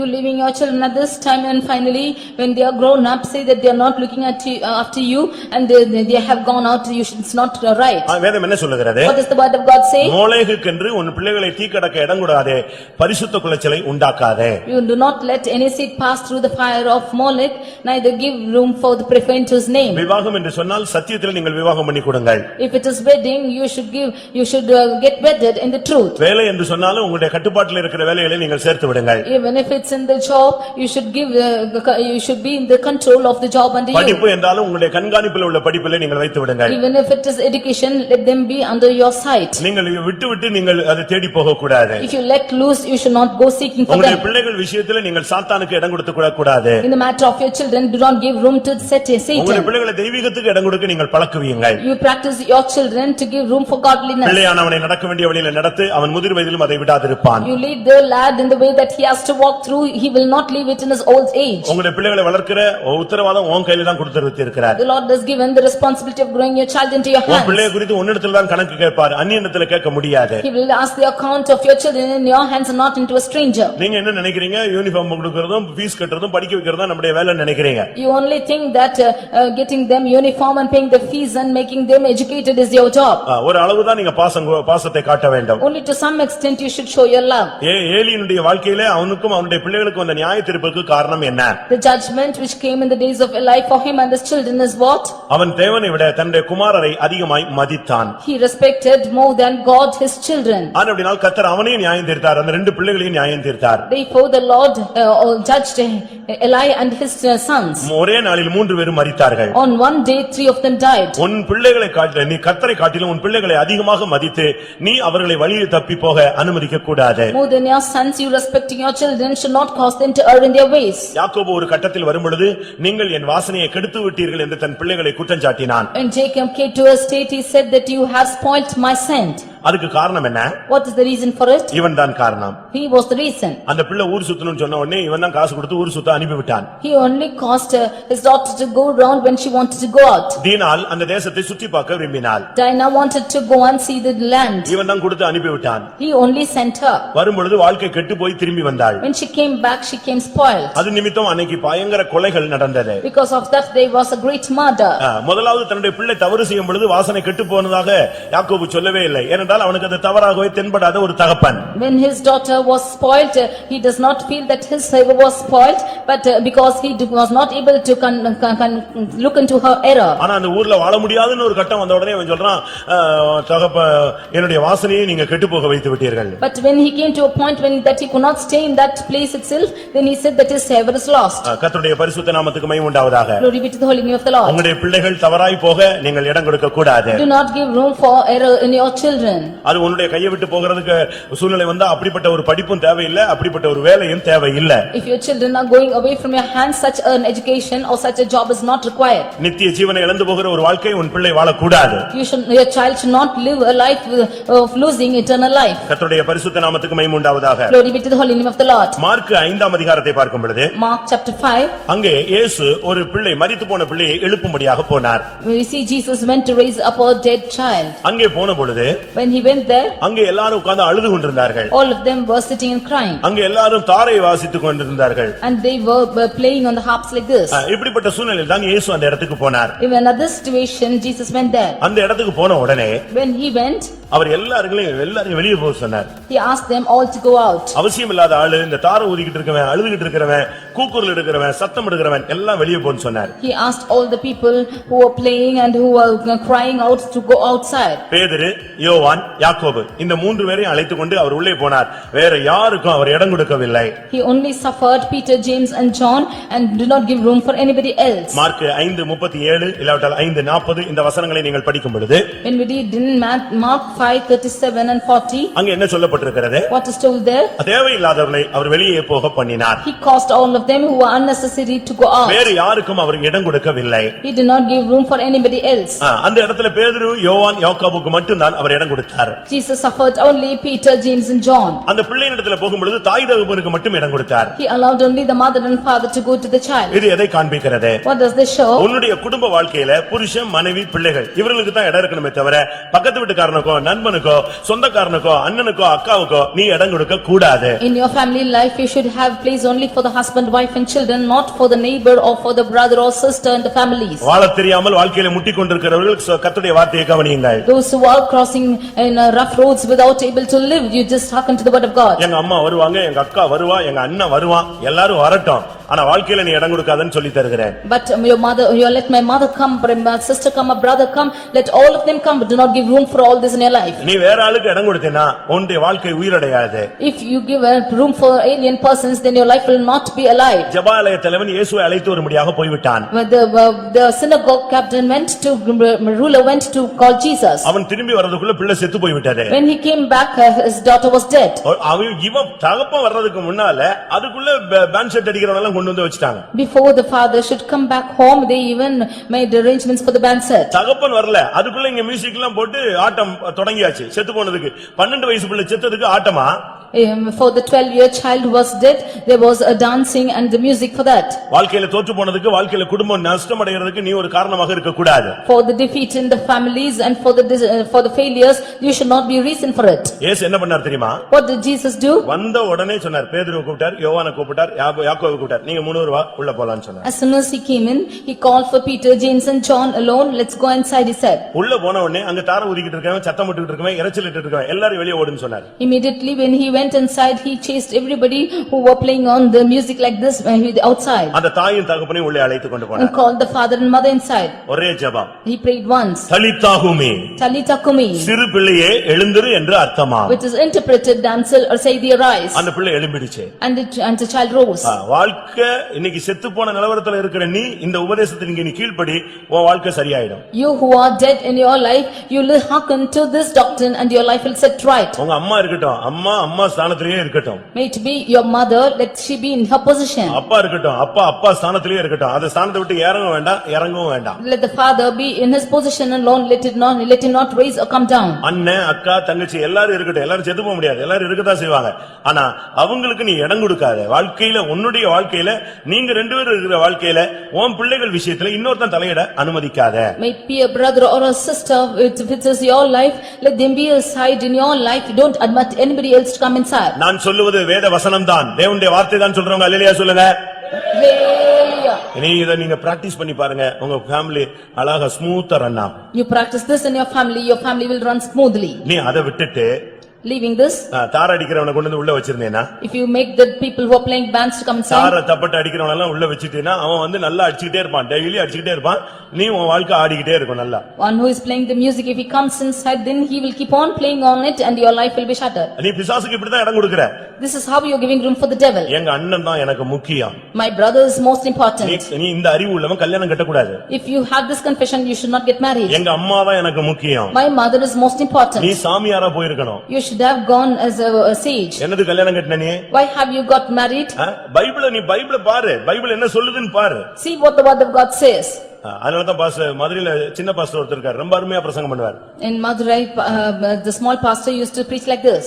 வீட்டு வேலைக்காக கல்யாணம் கட்டாத. Do not get married for household works. அம்மாவை கவனிக்க கல்யாணம் கட்டாத. Do not get married for looking after your mother. சோறு பொங்கி போடுறதுக்கு கல்யாணம் கட்டாத. Do not get married to boil rice. இவ்வளவு சொல்லிட்டு Saying so, பையனுடைய அம்மா இருந்தா எழும்புங்க அப்படிம்பாரு. he will ask எங்க them கல்யாணத்திலேயே on the wedding itself, he will say if the mother of that boy rise up. பையன் இனிமே அவளுக்கு தான், இனி உனக்கு கிடையாது, சரியா உட்காரும்பாரு. He is no more belonging to you, he is only to her. அங்கேயே பாதி தோலை உரிச்சு கிளியர் பண்ணிடுவாரு. He will even take off their skin there itself. நீங்க உங்களுடைய வாழ்க்கையில மத்தவங்களுக்கு இடம் கொடுக்காதீங்க. Don't give room for anybody else in your life. இயேசுவுக்கு இவங்க எல்லாம் ட்ரம் அடிச்சிட்டு இருந்தா கூட உயிரோடு எழுப்ப முடியும். Although they were playing on the drums, Jesus could not raise them because they were இவங்க there. தாரதப்பட்ட ஊதுனா கூட அந்த பிள்ளை எழுப்புறதுக்கு இயேசுவுக்கு ஜீவன், பரிபூர்ண ஜீவன் உண்டு. Jesus has the pure perfect life in him, even if they are playing the trumpets to raise the child. நடைமுறை வாழ்க்கை உனக்கு எனக்கும் புரியணும்னு சொல்லி தான் இவங்க எல்லாம் வெளிய போக சொன்னாரு. That the little life should be understood by you and me, he has caused everyone to go out. ஒரு சிலருக்கு ஃப்ரெண்ட்ஸ் தான் முக்கியம். Some of them friends is most important. நீ ஃப்ரெண்ட்ஸ் முக்கியம்னா நீ கல்யாணமே கட்டியிருக்க கூடாது. If friends are important, you should not get married. அவனை டெய்லி வீட்டுக்கு கூட்டி வர்றது, You will call them every day home. அந்த பிராக்டிஸே ஆகாது. உன் வீட்ல கேட்டோட எல்லாரும் நிக்கணும், அடுத்த ஸ்டெப் உள்ள வர கூடாது. அப்படி உள்ள வந்தானா அவன் அம்மா அப்பா அண்ணன் தம்பி தங்கச்சியா இருக்க வேண்டும். If anybody comes, you should stand only at the gate. If they should come and say, they should be your brother, mother, father or sister. அதே மாதிரி நீ எந்த வீட்லயாவது போய் உட்கார்ந்து காபி குடிச்சிட்டே இருக்காத. Even so, you should not go into another house and sit drinking coffee. அடுத்தவன் அந்நியன் உன்னை கண்டு அலட்சியம் பண்ணாத அளவுல அடிக்கடி அவன் வீட்ல என்ன செய்யாத, கால் வைக்காத. பைபிள் சொல்லுது. This word of God says that the stranger may not be despising concerning you. Do not step into his house very often. வேலை விட்டு வந்தா வீட்ல உட்காரு. After coming from job, come sit in your house. இல்ல கோயிலுக்கு போ. Or go to church. விசுவாசிக்கு 3 point தான். There are only 3 points for a believer. அவன் போக வேண்டிய 3 பாயிண்ட் தான். Or he has to go only for 3 points. ஒன்னு வீடு, இரண்டாவது வேலை, மூணாவது விசுவாச வீடு. One is the house, secondly the job, and thirdly the house இந்த of மூணு God. தவிர அவன் எங்க போனாலும் வாழ்க்கையில் அவன் கெட்டு போக அவன் எத்தனிக்கிறான். Beyond this, if he goes anywhere else, then his life is being spoiled. நீ நேர வீட்டுக்கு போ, இல்ல விசுவாச வீட்டுக்கு போ, இல்ல தொழில் கூடத்துக்கு போ. இந்த மூணு தவிர நீ வேற எங்கேயும் போகாத. எங்க போனாலும் நீ சிக்கி விடுவாய். Go straight to your house or the business or the house of God, otherwise you will be caught. ஊழியக்காரனுக்கு ரெண்டே ஸ்பாட் தான். The servant of God has only 2 spots. அவசியப்பட்டா விசுவாசி வீடு, இல்லாவிட்டால் விசுவாச வீடு. If necessary, it is the believer's house, or otherwise it's only the house of God. அவசியப்பட்டால் விசுவாசி வீடு. ஒரு சாவோ, ஒரு வாழ்வோ, ஒரு நல்லதோ, கெட்டதோ, ஒரு விசிட்டிங்கோ, ஒரு விசாரிப்போ, அங்கேயே போய் உட்கார்ந்து காபி குடிச்சு, அங்கேயே சாப்பிட்டு, அங்கேயே ட்ரெஸ் மாத்தி, அது விசுவாசி ஊழியம் இல்ல, அது ஃபேமிலி ஊழியம், இண்டிபெண்டன்ட் மினிஸ்ட்ரி அது. If it is only needful, he has to go to the believer's house, not going there and sitting and drinking and chatting and closing and changing his அப்படி clothes. யாராவது வந்தா எங்க அக்கா மாதிரி இருக்கீங்க, தங்கச்சி மாதிரி இருக்கீங்கன்னா உட்கார்ந்து சாப்பாடு கொடுத்து சாயங்காலம் டிபன் பண்ணிட்டு போங்கன்னு சொல்லக்கூடாது. சாப்பிட்டாங்களா ஜெபம் பண்ணுவோம், ரைட் போயிட்டே இரு, அவ்வளவுதான். If anybody comes to your house and say that you are like my brother or sister, you should not make them sit like this. If they come, give the coffee and send them. அந்த point நான் அடுத்து பேசுகிறேன். I speak to the later. Mark 5:37 40 இயேசு சொன்னார், இந்த குடும்பத்தை தாய் தகப்பனை தவிர பேதுரு யோவான் யாக்கோபை தவிர யாரும் உள்ள வரக்கூடாது, எல்லாம் வெளியே போன்னு சொன்னார். In Mark 5:37 and 40, Jesus says, except for Peter, James, John and the mother and father, all of them go out. ஏன் பேதுரு வைத்துக் கொண்டார்? Why did he keep Peter? ஒரு உறுதி தன்மை தேவை. That he might have a standard. வாழ்க்கை சரியான விதத்துல ஸ்டாண்ட் பண்ணனும்னா அவன் ஒரு பாறை, நீ ஒரு உறுதியாக இருக்க வேண்டும். If you should stand firm in the life, then he should be a standard like a rock. அடுத்து யோவானை வைத்துக் கொண்டார். Nextly he kept John. யோவான் என்று சொன்னால் அன்பு என்று அர்த்தம். John means love. வாழ்க்கை நல்லா இருக்கணும்னா நீ அன்பா இருந்து பழகு. If your life should be prosper, then you should be loving. யாக்கோபை வைத்துக் கொண்டார். He kept James. யாக்கோபுனா என்ன அர்த்தம்? James means தட்டி வீழ்த்துகிறவன் அர்த்தம். one who is putting down உன்னுடைய the வாழ்க்கையில king. போராடுகிற சத்துருவை நீ தட்டி கீழே வீழ்த்த வேண்டும். You should put down the enemies which is striving in your life. இத வைத்துக் கொண்டுதான் நீ வாழ்க்கையில நீ ஜெயிக்க முடியும். Only keeping these you can overcome in your life. நம்ம கல்யாணம் கட்டினா வாழ்க்கை பிள்ளை வர்த்திட்டா தாய் தகப்பன் அப்படிலாம் கிடையாது. அது மிருகம் கூட அப்படிதான் செஞ்சிட்டு இருக்கு.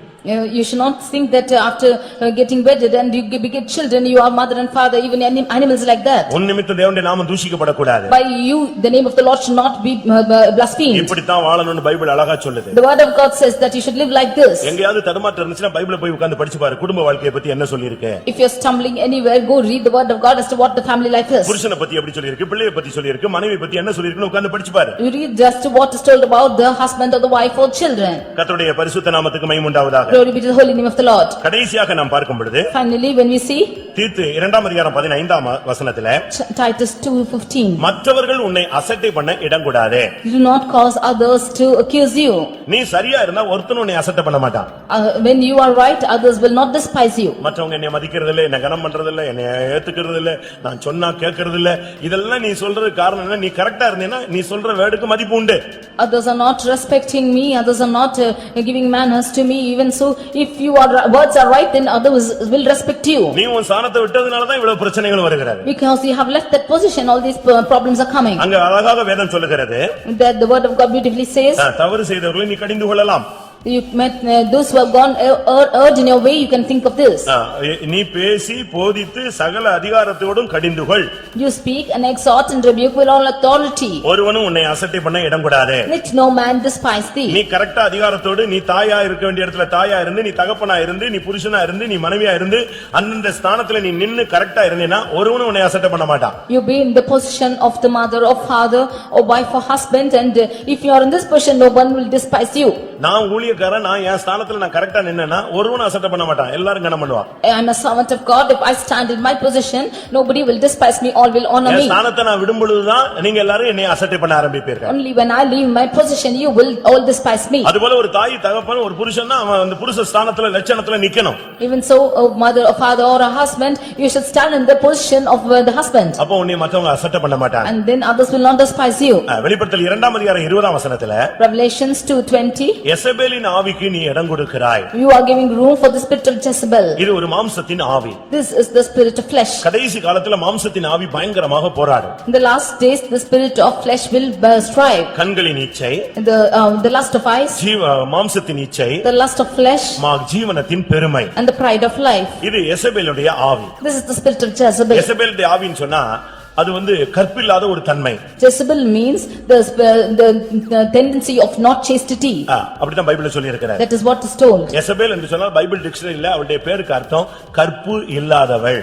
Jezebel means one who has no chastity. அவளுக்குள்ள ஒரு தெய்வீகம் இல்லாத ஒரு வாழ்க்கை. She has a life without divinity. எசபேலுக்கு நீங்க இடம் கொடுக்கவே கூடாது. Should not give room for Jezebel. எசபேலை யெகூ சந்திக்கும்படியாக வருகிறான். Jehu came to meet Jezebel. என்ன நடந்துச்சு தெரியுமா? What happened? அவளுக்கு புருஷன் செத்துட்டான். Her husband was dead. Ahab அதுக்கு முன்னாகவே மரித்து விட்டான். Ahab died before her. இப்பொழுது யெகூ வருகிறான் உள்ள. Now Jehu is coming inside. புருஷன் மரிச்சாச்சு. ஆனா இப்ப இவ எப்படி நின்னுட்டு இருந்தா தெரியுமா?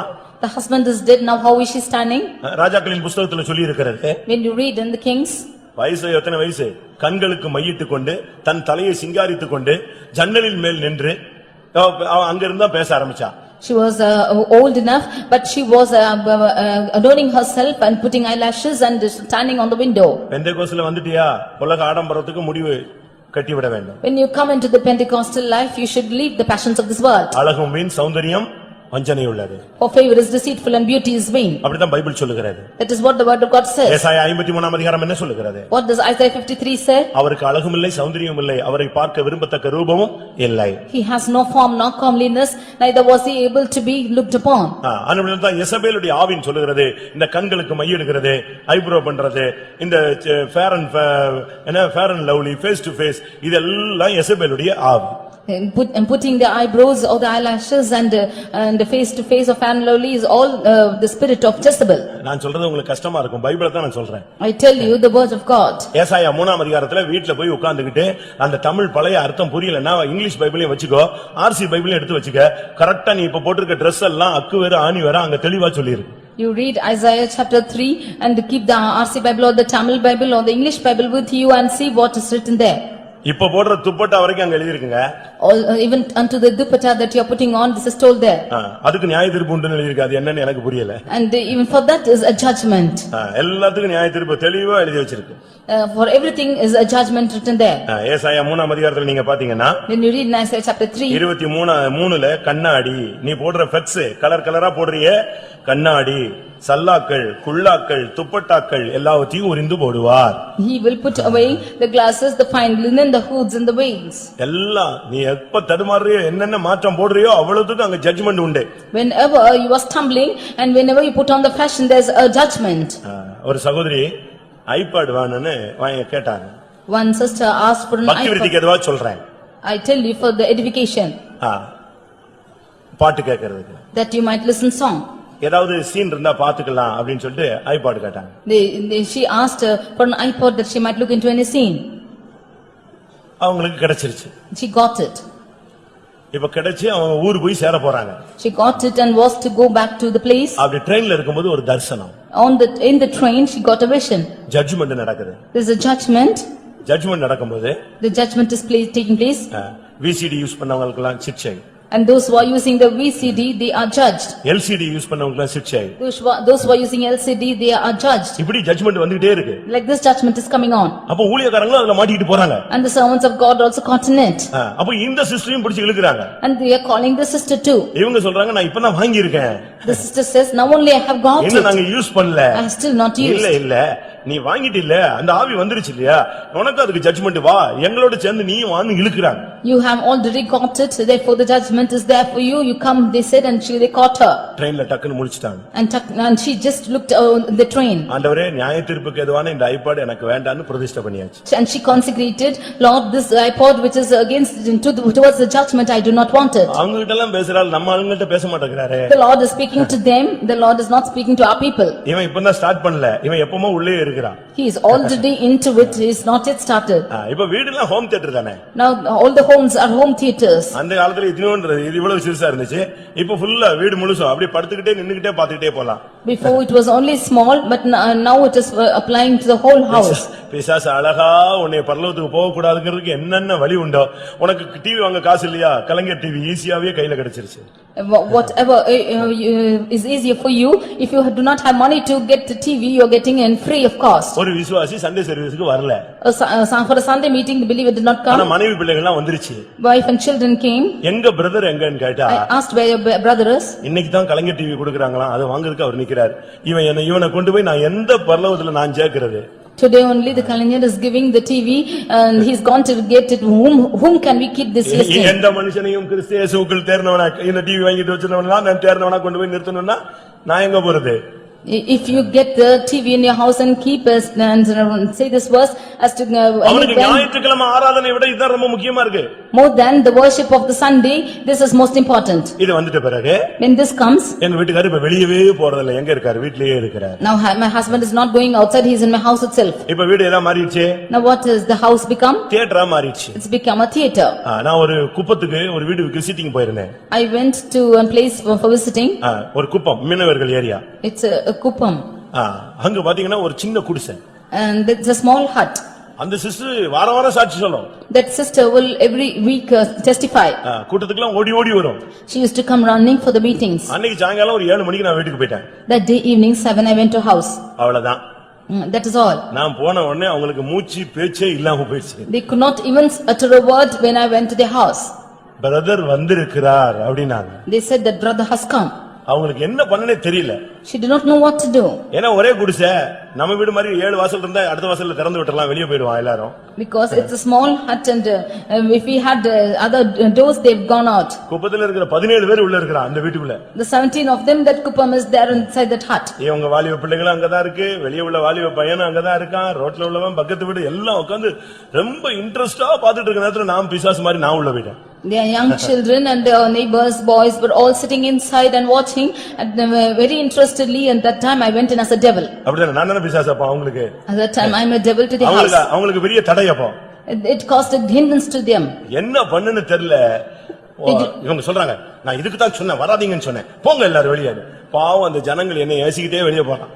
That is why she said, that's why I asked you not to come, all of you get out, all the people scolding me get out. நான் சொன்னேன் சிஸ்டர் அவங்கள எல்லாம் சத்தம் போடாதீங்க நான் போயிட்டு வரேன் first. That I said, sister, do not shout at them, I am going first. உன் லட்சணம் தெரிஞ்சிருச்சு, நீ ஓடி ஓடி கோயிலுக்கு வந்த லட்சணம் ரொம்ப அழகா தெரிஞ்சிருச்சு. I knew the beauty of why you came running to the church now. உன் வீட்ல அந்த 17 வரை வச்சு ஒரு ஏரியா பிரேயர் நடத்திருந்தேனா அவன் பரலோகத்துக்கு வந்திருப்பான். Had it been an area prayer in the house with all the 17 of them, he would have come to heaven. நீ அவனை கூப்பிட்டு உட்கார வச்சு பாதாளத்துக்கு நீயும் சேர்ந்து போற. You have called all of them into your house and going to hell with yourself. நீ யோசித்து பார். Just think and see. உன்னுடைய வாழ்க்கை எங்க போகிறது? Where is your life going to? எசபேலுக்கு இடம் கொடுக்கறாயா? Are you giving room for Jezebel? மேக்கப்புக்கு இடம் கொடுக்கறாயா? Are you giving room for makeup?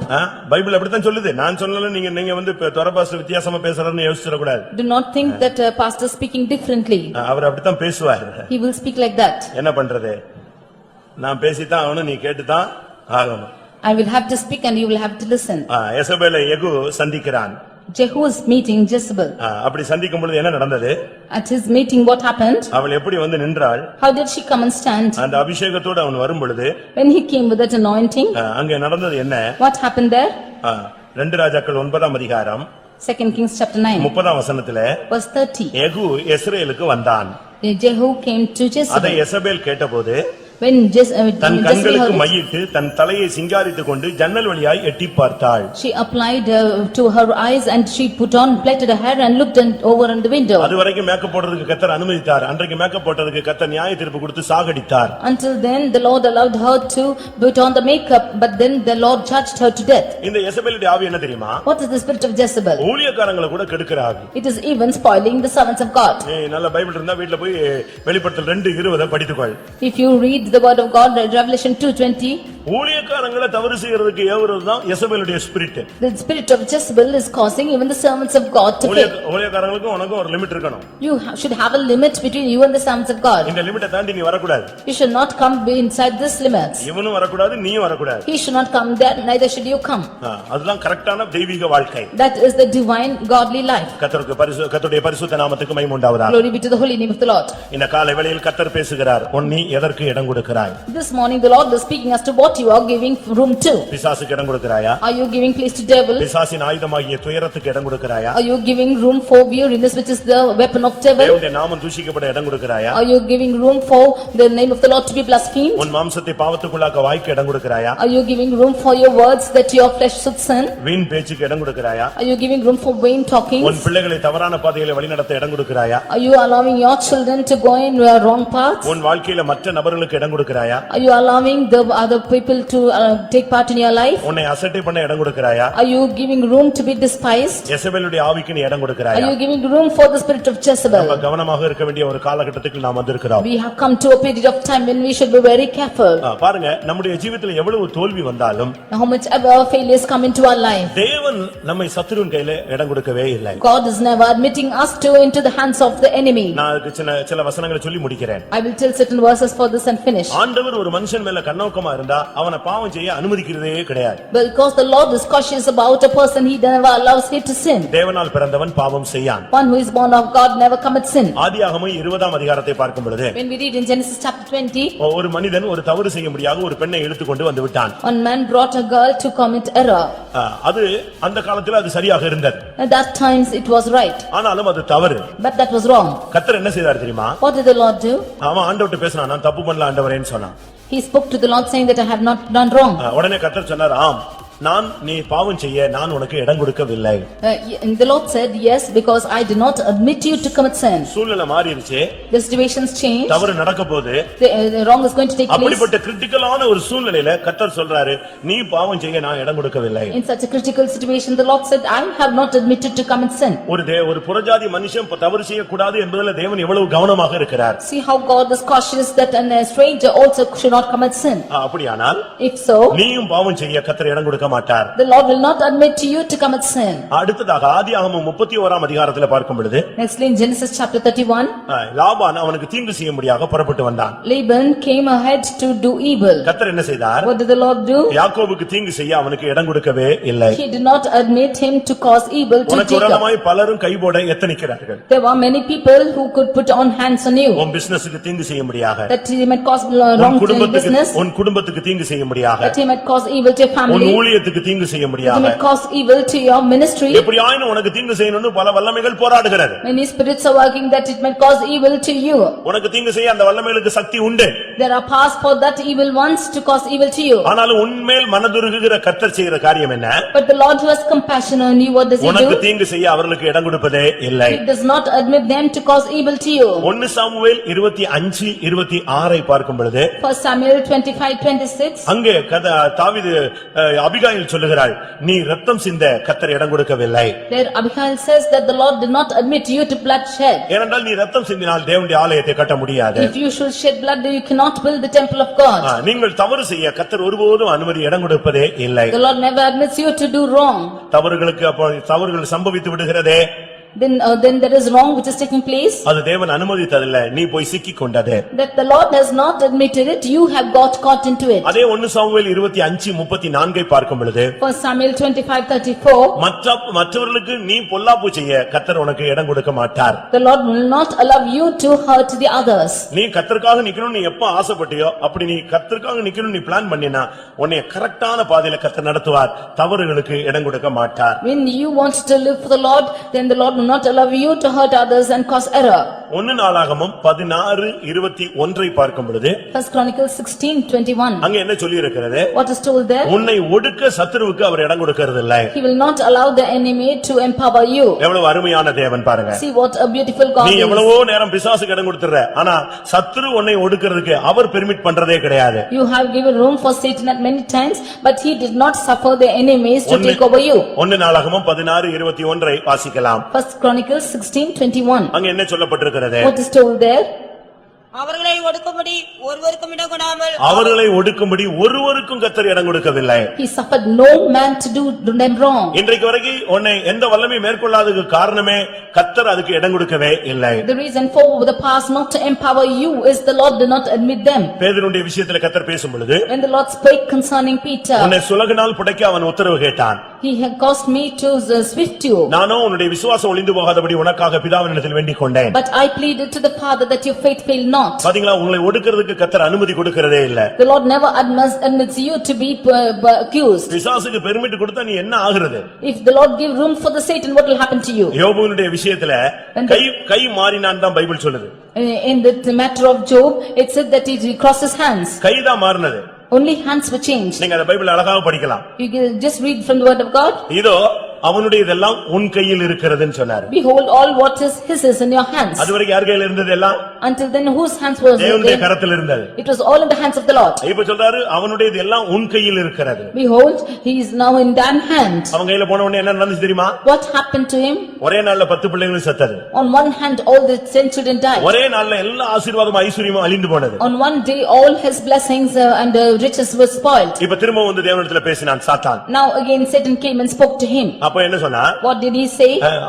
அவனை நீர் நல்லா வச்சிருக்கிறீன்னு சொன்னான். But you have kept him in well state. அப்பொழுது கர்த்தர் என்ன சொன்னாரு? Now what the Lord said? இதோ அவன் உன் கையில் இருக்கிறான். Behold, he is in thine hand. அவனுடைய பிராணனை மாத்திரம் விட்டு விடுன்னு சொன்னாரு. But save his life. அப்ப இப்ப யோபு அவருக்கு அவன் கையில போன உடனே என்ன நடந்துச்சு? உடம்பெல்லாம் வாதை. Now when Job went into Satan's hands, then he was smote in his அப்ப கை body. மாறினா என்ன நடக்குதுன்னு பாரு. Then when hands are changed, see what's happening. ஆனால் புதிய ஏற்பாட்டிலே உன்னை ஒடுக்க எந்த வல்லமைக்கும் இடம் கொடுக்கவில்லை. But in the New Testament, the Lord did not allow any power to empower you. கடைசியாக Finally, முதலாம் கொரிந்தியர் 10:13 அடிப்படையில் 1 Corinthians 10:3, திராணிக்கு மேலாக சோதிக்கப்பட அவர் உனக்கு இடம் கொடுக்கவே இல்லை. more than your ability, he never allows you to be tempted. உன்னுடைய கிருபை உனக்கு அளிக்கப்பட்ட கிருபைக்கு ஏற்றவர்தான் போராட்டங்கள். According to the grace he has given you, you have trials. உனக்குள்ள இருக்கிற பலத்தின்படி தான் உனக்கு போராட்டங்கள். According to see the strength in you, you are facing உன்னுடைய problems. திராணிக்கு மிஞ்சி ஒரு வல்லமை உன்னை தொட அவர் இடம் கொடுப்பதே இல்லை. He never allows any power to touch you more than your ability. பாருங்க, பாவம் செய்ய, உனக்கு தீங்கு செய்ய, உன்னை ஒடுக்க, உன்னை சோதிக்கப்பட அவர் இடம் கொடுக்காமல் உன்னை பாதுகாக்கிறார். ஆனால் நீயோ எங்கேயோ போய் சத்துருவுக்கு இடம் கொடுத்து விடுகிறாய். He is preserving you from committing sin or from doing hurt or evil, but you are entangling yourself to any enemy. பிசாசுக்கு இடம் கொடுக்காமல் உன்னை பாதுகாக்கிறார். He is preserving you from the hands of the devil. தீங்கின் வல்லமைக்கு இடம் கொடுக்காமல் உன்னை He பாதுகாக்கிறார். is preserving you from every evil thing. அதிக சோதனைக்கு இடம் கொடுக்காமல் உன்னை பாதுகாக்கிறார். He is preserving you from more temptations. ஆனால் நீ உன்னுடைய நிலவரம் எப்படி இருக்கிறது? But how is your state? எபேசியர் சபை பிசாசுக்கு இடம் கொடுத்து விடுமோ என்று ஒரு பயத்துல ஒரு எச்சரிப்பின் வசனத்தை சொன்னார். பிசாசுக்கு இடம் கொடாமல் இருங்கள். He feared whether the Ephesian church will give room for the place to devil. Therefore he said, neither give place to இந்த devil. பிரசங்கத்தை நீ ஆவியானுடைய உதவியோடு கேட்டிருந்தா உனக்கு சில உணர்த்துதல்கள் உண்டாயிருக்கும். If you had with the Spirit of God listened to the word of God, then the urging of the Spirit will be there in you. இந்த விஷயத்துல நான் இடம் கொடுத்துட்டேன், இந்த விஷயத்துல இடம் கொடுத்திருக்க கூடாது, இந்த இடத்தை நம்ம இப்ப சரிப்படுத்தணும் இப்படிங்கிற ஒரு தூண்டுதல் உனக்கு வந்திருக்கலாம். You will have an urging within you that I should not have lived like this. I have given praise to this place and that place and should rectify myself. என் வாழ்க்கையில் தேவனுக்கு பிரியமில்லாத காரியங்களுக்கு இடம் கொடுத்து விட்டேன் என்று உணர்கிறவர்கள் கண்களை மூடுங்கள். Those who feel that you have given room for the place of devil in your lives, you close your eyes. இடம் கொடுத்தது தவறு என்று ஒத்துக்கொள்கிறவர்கள் முழங்கால் படியிடுங்கள். Those who accept that you have done wrong and giving place for devil, you kneel down. இனிமேல் நான் இடம் கொடுக்க மாட்டேன் என்று தீர்மானியுங்கள். You determine not to give place anymore. இனிமேல் கர்த்தாவே உமக்கு மாத்திரம்தான் என் வாழ்க்கையில இடம் உண்டு. Lord, hereafter I have place only for you in my life. இனிமேல் சாத்தானுக்கு என் குடும்பத்திலேயோ என் தொழிலிலேயோ என்னுடைய வாழ்க்கையிலேயோ என்னுடைய விசுவாச வாழ்க்கையிலேயோ அவனுக்கு இடம் கிடையாது. There's no more Satan in my life or in my family or in any of my business. என் வார்த்தையில அவனுக்கு இடம் கிடையாது. There is no place in my words. என் சிந்தையில அவனுக்கு இடம் There கிடையாது. is no place in my thoughts. என் பார்வையில அவனுக்கு இடம் கிடையாது. There is no place in my sight. என் இருதயத்துல அவனுக்கு இடம் கிடையாது. There is no place in my heart. என்னுடைய ஊழியத்துல அவனுக்கு இடம் There கிடையாது. is no place in my ministry. எத்தனை பேர் அப்படி How சொல்லுகிறீர்கள்? many of you say so? எல்லாரும் சில நிமிடங்கள் கண்களை மூடி முழங்கால் படியிட்டு, நான் பிசாசுக்கு இடம் கொடுத்தது தவறு ஆண்டவரே, இனிமேல் இடம் கொடுக்க மாட்டேன் என்று வாயை திறந்து அறிக்கையிடுங்கள். Closing your eyes and kneeling down, you say, Lord, it is wrong that I have given room for the devil. Hereafter I will not give room for him. உன் வாழ்வின் ஒவ்வொரு பகுதியின் மூலமாக தேவனுடைய நாமம் உயர்த்தப்பட வேண்டும். By every aspect of your life, let the name of the Lord be glorified. உன்னுடைய வாழ்வின் ஒவ்வொரு அம்சமும் மூலமாக கர்த்தர் மகிமைப்பட வேண்டும். The Lord should be glorified in every aspect of your life. தயவு செய்து பிசாசுக்கு இடம் கொடுத்தவர்கள் மனஸ்தாபப்பட்டு இனிமேல் நான் இடம் கொடுக்க மாட்டேன் என்று தேவனுடைய சன்னிதானத்திலே பலிபீடத்திலே ஒரு தீர்மானம் எடுங்கள். You please repent for the mistakes that you have done and given room for the devil and make a covenant that you will never more give room for him anymore. நீ அப்படி ஒரு தீர்மானம் எடுக்கும் பொழுது When you make such a decision, கர்த்தர் உனக்கு கிருபை தருவார். the Lord will give grace to you. இனிமேல் உன் குடும்பத்துல குழப்பம் இருக்காது. There will no more confusions be in your family. இனிமேல் உன் வாழ்க்கையில நீ குழப்பமே அடைய வேண்டாம். You will never be confused in your life. இனிமேல் உன் வாழ்க்கையில எல்லா வழிகளும் திறக்கப்படும். All the ways will be opened in your life. எத்தனை பேர் அதை வாஞ்சிக்கிறீர்கள், விசுவாசிக்கிறீர்கள்? How many of you desire and believe it? கர்த்தருடைய வார்த்தையை விசுவாசிக்கிறவர்கள் கர்த்தருடைய கரத்திலே சமர்ப்பியுங்கள். Those who believe in the word of the Lord, you hand over and yourself in the hands of the Lord. இன்றைக்கு அவனுக்கு இடம் கொடுத்த இடங்கள் எல்லாம் அடைத்து விடுங்கள். Oh, you just put over all the ways that you have given room for devil. கர்த்தருக்கு இருதயத்தை திறந்து இடம் கொடுங்கள். You allow God to open your heart. இனி உன் வீட்ல அவர் வரட்டும். Let God come into your house. உன் இருதயத்திலே அவர் வரட்டும். Let him come into your heart. உன் வார்த்தையிலே அவர் வரட்டும். Let him come into your words. எத்தனை பேர் அப்படி ஒப்பு கொடுக்கிறீர்கள்? How many of you yield like this? ஆண்டவரே, இனிமேல் நான் பிசாசுக்கு இடம் கொடுக்க மாட்டேன். வாயை திறந்து சொல்லுங்க You பார்க்கலாம். confess, Lord, I will not give room for devil. நீ இடம் கொடுக்க மாட்டேன்னு சொன்ன உடனே அந்த இடத்தை கர்த்தர் வந்து நிரப்பி விடுவார். When you say that you will not give room for the devil, the Lord will come and fill your place. ஆமென். உன் வீடு ஒரு ஆவி துரத்தப்பட்டது. In your house there is a spirit which is chased out. அந்த ஆவி போன பின்பு When that spirit is going out, அது தான் விட்டு வந்த வீட்டுக்கு திரும்பி வந்ததாம். it will come back to the place that it's left. அந்த இடத்துல இடம் இருந்தது. In that place there was vacant place. எப்படி இருக்கும் பாருங்க. See how it is. அந்த பிசாசு போன பின்பு அந்த இடத்துல இயேசுவுக்கு இடம் கொடுத்திருக்க வேண்டும். When that Satan has gone out of that place, they should have given room for God. ஆனா பிசாசு துரத்தின பின்பு தேவனுக்கு இடம் கொடுக்காம அப்படி ஒரு கவனீனமான ஒரு வாழ்க்கை. But after the Satan is gone, they have led a reluctant life without giving room for God. என்ன நடந்தது தெரியுமா? What happened?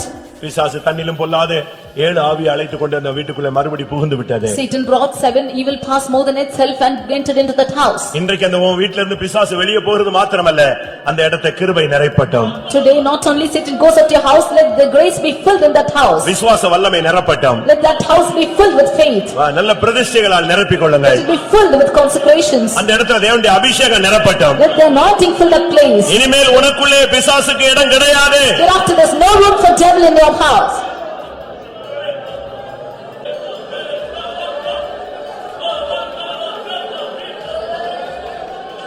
ஹல்லேலூயா.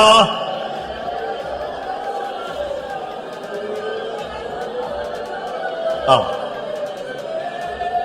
என்னுடைய வசனத்துக்கு நடுங்குகிறவனை நான் நோக்கி பார்ப்பேன் என்ற ஒரு வார்த்தை வருகிறது. எத்தனை பேர் ஃபீல் பண்றீங்க? வார்த்தையினால் உணர்த்தப்பட்டவர்கள் எத்தனை பேர்? ஆம் ஆண்டவரே, நான் பிசாசுக்கு இடம் கொடுத்து விட்டேன். ராபோஜன விஷயத்துல, காணிக்கை விஷயத்துல, ஆவிக்குரிய விஷயங்களில எத்தனை பேர் உணர்கிறீர்கள்? கோபத்தினால், எரிச்சலினால், வார்த்தையினால் மற்றவர்கள் அசட்டை பண்ண நான் இடம் கொடுத்து விட்டேன். எசபேலின் ஆவிக்கு நான் இடம் கொடுத்து விட்டேன்.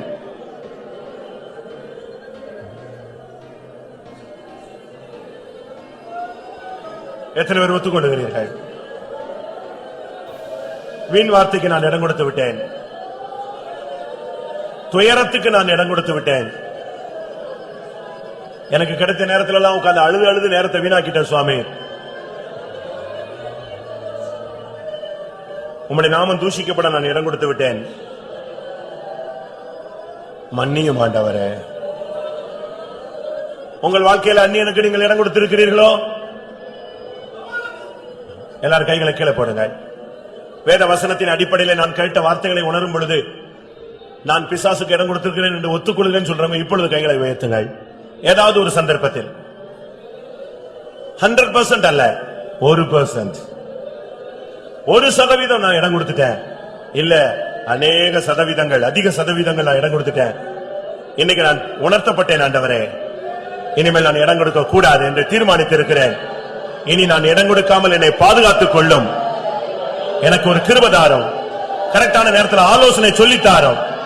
கர்த்தர் நீர் என்னோடு இரு ஆண்டவரே. இனிமேல் என் வாழ்க்கையில எந்த சூழ்நிலையில் நான் இடம் கொடுக்க கூடாது.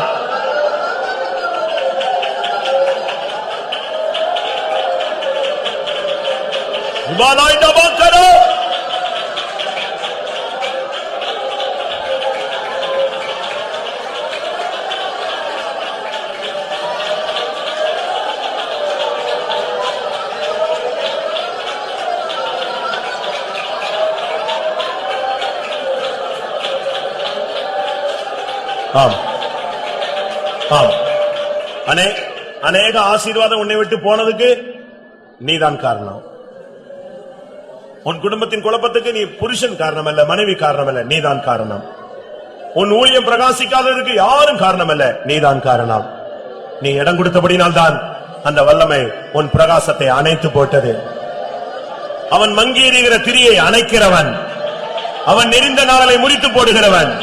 தேவனோ மங்கி எறிகிற திரியை அணையாதவர், நெறிந்த நாளை முறியாதவர். உன்னில் இடம் கொடுத்த வல்லமையை கர்த்தர் அழிக்கப் போகிறார். உனக்குள் புகுந்து உன் வாழ்வை சிறையிட்ட ஆவியை அவர் கடிந்து கொள்ளட்டும்.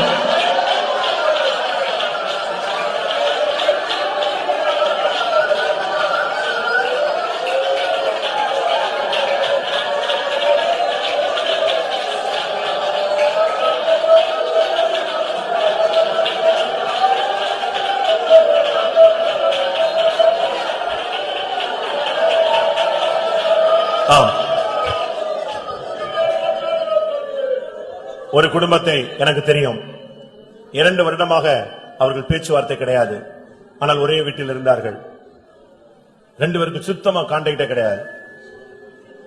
ஆனால் ஒரு பெரிய குழப்பம் வந்தது.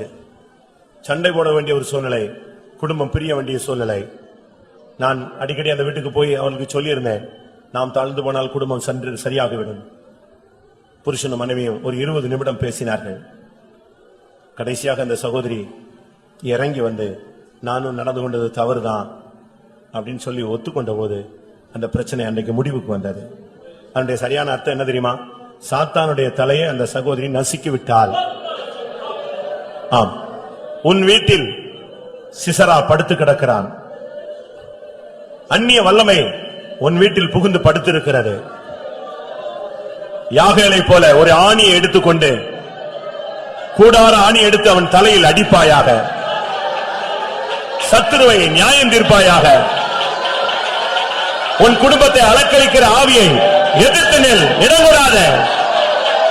உன் தொழிலை தடுக்கிற ஆவியை எதிர்த்து நில், இடம் கொடாத. உன் ஊழியத்தை தடுக்கிற ஆவியை எதிர்த்து நில், இடம் கொடாத.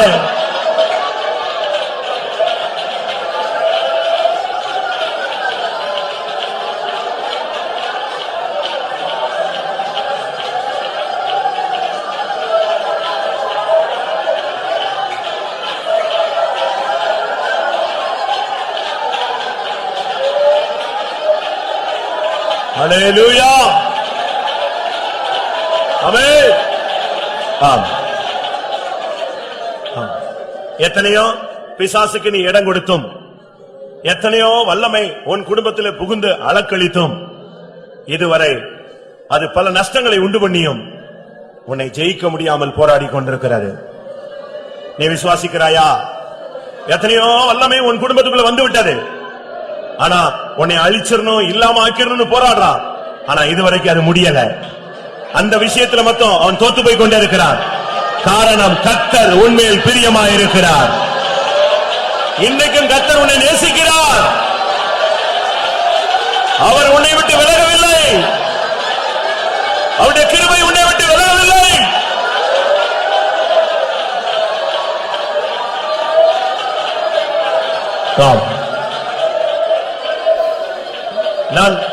நான் மறுபடியும் சொல்லுகிறேன், நீ இடம் கொடுத்தாய், உன் புருஷன் இடம் கொடுத்தான், உன் மனைவி இடம் கொடுத்தாள், உன் பிள்ளைகள் இடம் கொடுத்தார்கள், உன் ஊழியத்தில் நீ அவனுக்கு இடம் கொடுத்தாய். உன்னை பல விதங்களிலே அவன் புடைத்து விட்டான். ஆனால் உன்னை அழிக்க முடியவில்லை. அதுக்கு காரணம், கர்த்தர் உன்னோடு இருக்கிறார். அவருடைய கிருபை உனக்கு இருக்கிறது. அவருடைய அபிஷேகம் உனக்கு இருக்கிறது. அவருடைய இரக்கம் இன்றைக்கு உனக்கு உண்டு.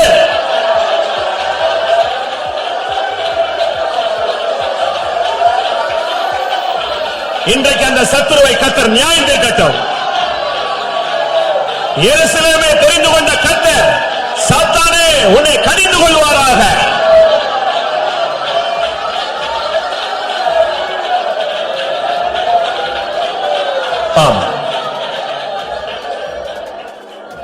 அந்த யோசுவா கர்த்தருடைய சமூகத்தில் வந்து தேவனுக்கு முன்பாக நின்றான்.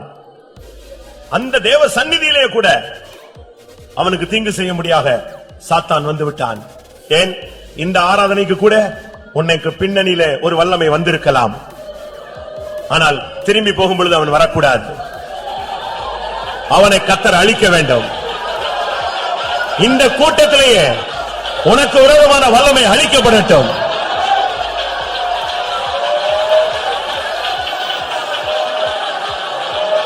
நீ திரும்பி போகும் பொழுது தேவ சமூகத்தோடு போ, கர்த்தரோடு திரும்பி போ.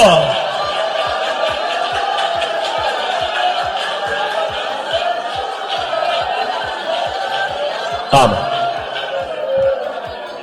உனக்கு எதிராக உருவாகும் ஆயுதம் வாய்த்தாலே போம் என்று உரைக்கிறோ.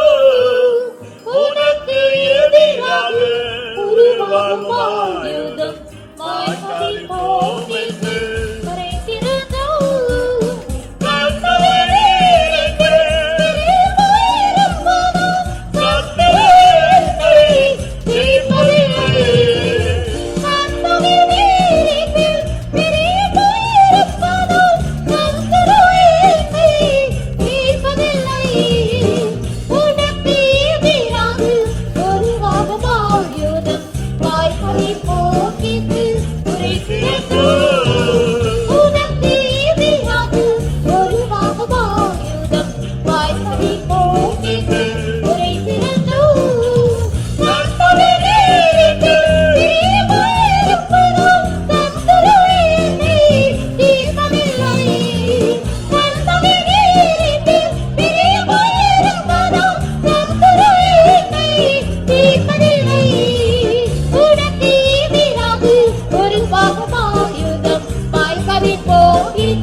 உனக்கு விரோதமாய் உருவாகும் எந்த ஆயுதமும் வாய்க்காதே போகும் என்று சொன்னவர்.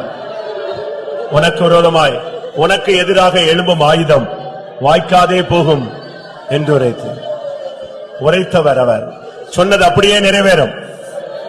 கர்த்தாவே, நீர் என்மேல் பிரியமாயிருப்பதால் சத்துரு என்னை ஜெயிப்பதே இல்லை. எத்தனை பேருக்கு தைரியமா சொல்ல முடியும்? கர்த்தாவே, நீர் என்மேல் பிரியமாயிருப்பதால் சத்துரு என்னை ஜெயிப்பதே இல்லை. உனக்கு எதிராக உருவாகும் ஆயுதம் வாய்க்காதே போகும் உரைக்கிறதோ. உனக்கு எதிராக உருவாகும் ஆயுதம் வாய்க்காதே போகிட்டு உரைக்கிறதோ. கர்த்தரை நேரிட்டு பிரியமாயிருப்பதால் சத்துரு என்னை ஜெயிப்பதில்லை. கர்த்தரை நேரிட்டு பிரியமாயிருப்பதால் சத்துரு என்னை ஜெயிப்பதில்லை. உனக்கு எதிராக உருவாகும் ஆயுதம் வாய்க்காதே போகிட்டு உரைக்கிறதோ. உனக்கு எதிராக உருவாகும் ஆயுதம் வாய்க்காதே போகிட்டு உரைக்கிறதோ. கர்த்தரை நேரிட்டு பிரியமாயிருப்பதால் சத்துரு என்னை ஜெயிப்பதில்லை. கர்த்தரை நேரிட்டு பிரியமாயிருப்பதால் சத்துரு என்னை ஜெயிப்பதில்லை. கர்த்தரை நேரிட்டு பிரியமாயிருப்பதால் சத்துரு என்னை ஜெயிப்பதில்லை.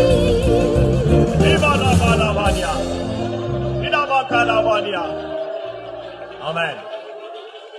ஆம், ஆம். பிரியமானவர்களே, உன் குடும்பத்துக்கு விரோதமாய் உன் வாழ்க்கைக்கு விரோதமாய் போராடின ஒரு சர்ப்பத்தை ஒருவர் கையிலே பிடித்து விட்டார். உன் குடும்பத்தில் அலக்கழித்துக் கொண்டிருந்த அந்த சர்ப்பம் இப்பொழுது தேவனுடைய கையில் இருக்கிறது. ஆமென். ஹல்லேலூயா. நீ தைரியமாய் திரும்பி போகலாம். உன் வீட்டில் புகுந்திருந்த சர்ப்பம், உன் தொழிலில் புகுந்திருந்த சர்ப்பம் இதோ தேவனுடைய கரத்தில் இனிமேல் அது அவருடைய காலின் கீழ் நசுக்கப்படும். ஹல்லேலூயா. ஆமென், ஆமென், ஆமென். ஆம். நீ திரும்பி போகும் பொழுது சங்கீதக்காரனோடு சேர்ந்து இந்த வார்த்தையை சொல்லி போக வேண்டும்.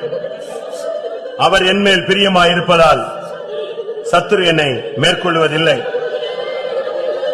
என் சத்துரு என்மேல் ஜெயம் கொள்ளாததினால் நீர் என்மேல் பிரியமாய் இருக்கிறீர் என்று நான் அறிகிறேன்.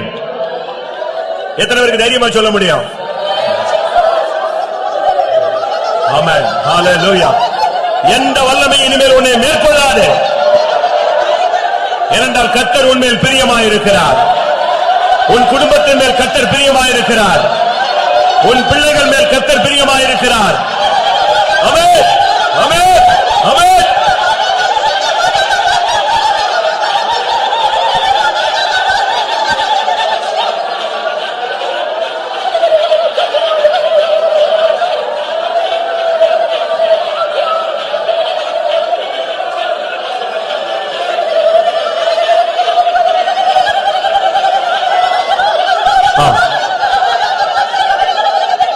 நீ சாத்தானுக்கு இடம் கொடுக்க மாட்டேன் என்று நீ தீர்மானித்தபடினால் இனிமேல் எந்த ஒரு வல்லமைக்கும் உன்மேல் அவர் இடம் கொடுக்க மாட்டார். எழுதி வைத்துக்க, ஒரு வசனம் போல எழுதி வைத்துக்க.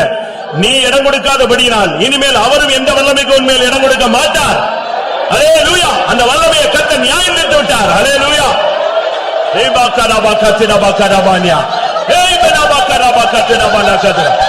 கர்த்தாவே, நீர் என்மேல் பிரியமாயிருப்பதால் சத்துரு என்னை ஜெயிப்பதில்லை. கர்த்தரை நேரிட்டு பிரியமாயிருப்பதால் சத்துரு என்னை ஜெயிப்பதில்லை. கர்த்தரை நேரிட்டு பிரியமாயிருப்பதால் சத்துரு என்னை ஜெயிப்பதில்லை. கர்த்தரை நேரிட்டு பிரியமாயிருப்பதால் சத்துரு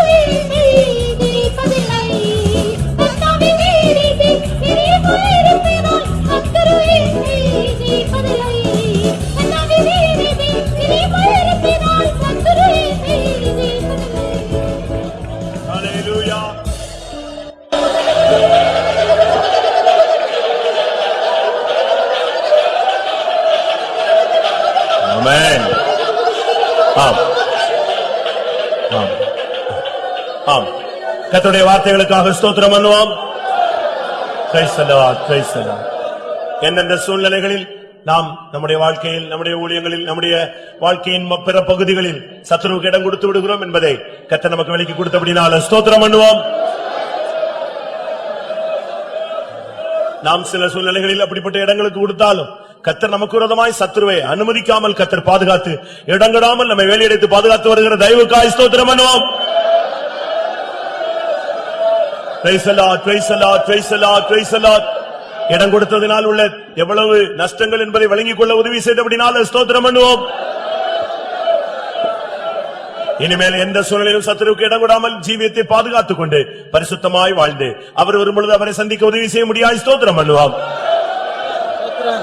பிதா குமாரன் பரிசுத்த ஆவியானவருக்காய் ஸ்தோத்திரம் பண்ணுவோம். எல்லா மகிமையும் அவருக்கே செலுத்தி ஸ்தோத்திரம் பண்ணுவோம்.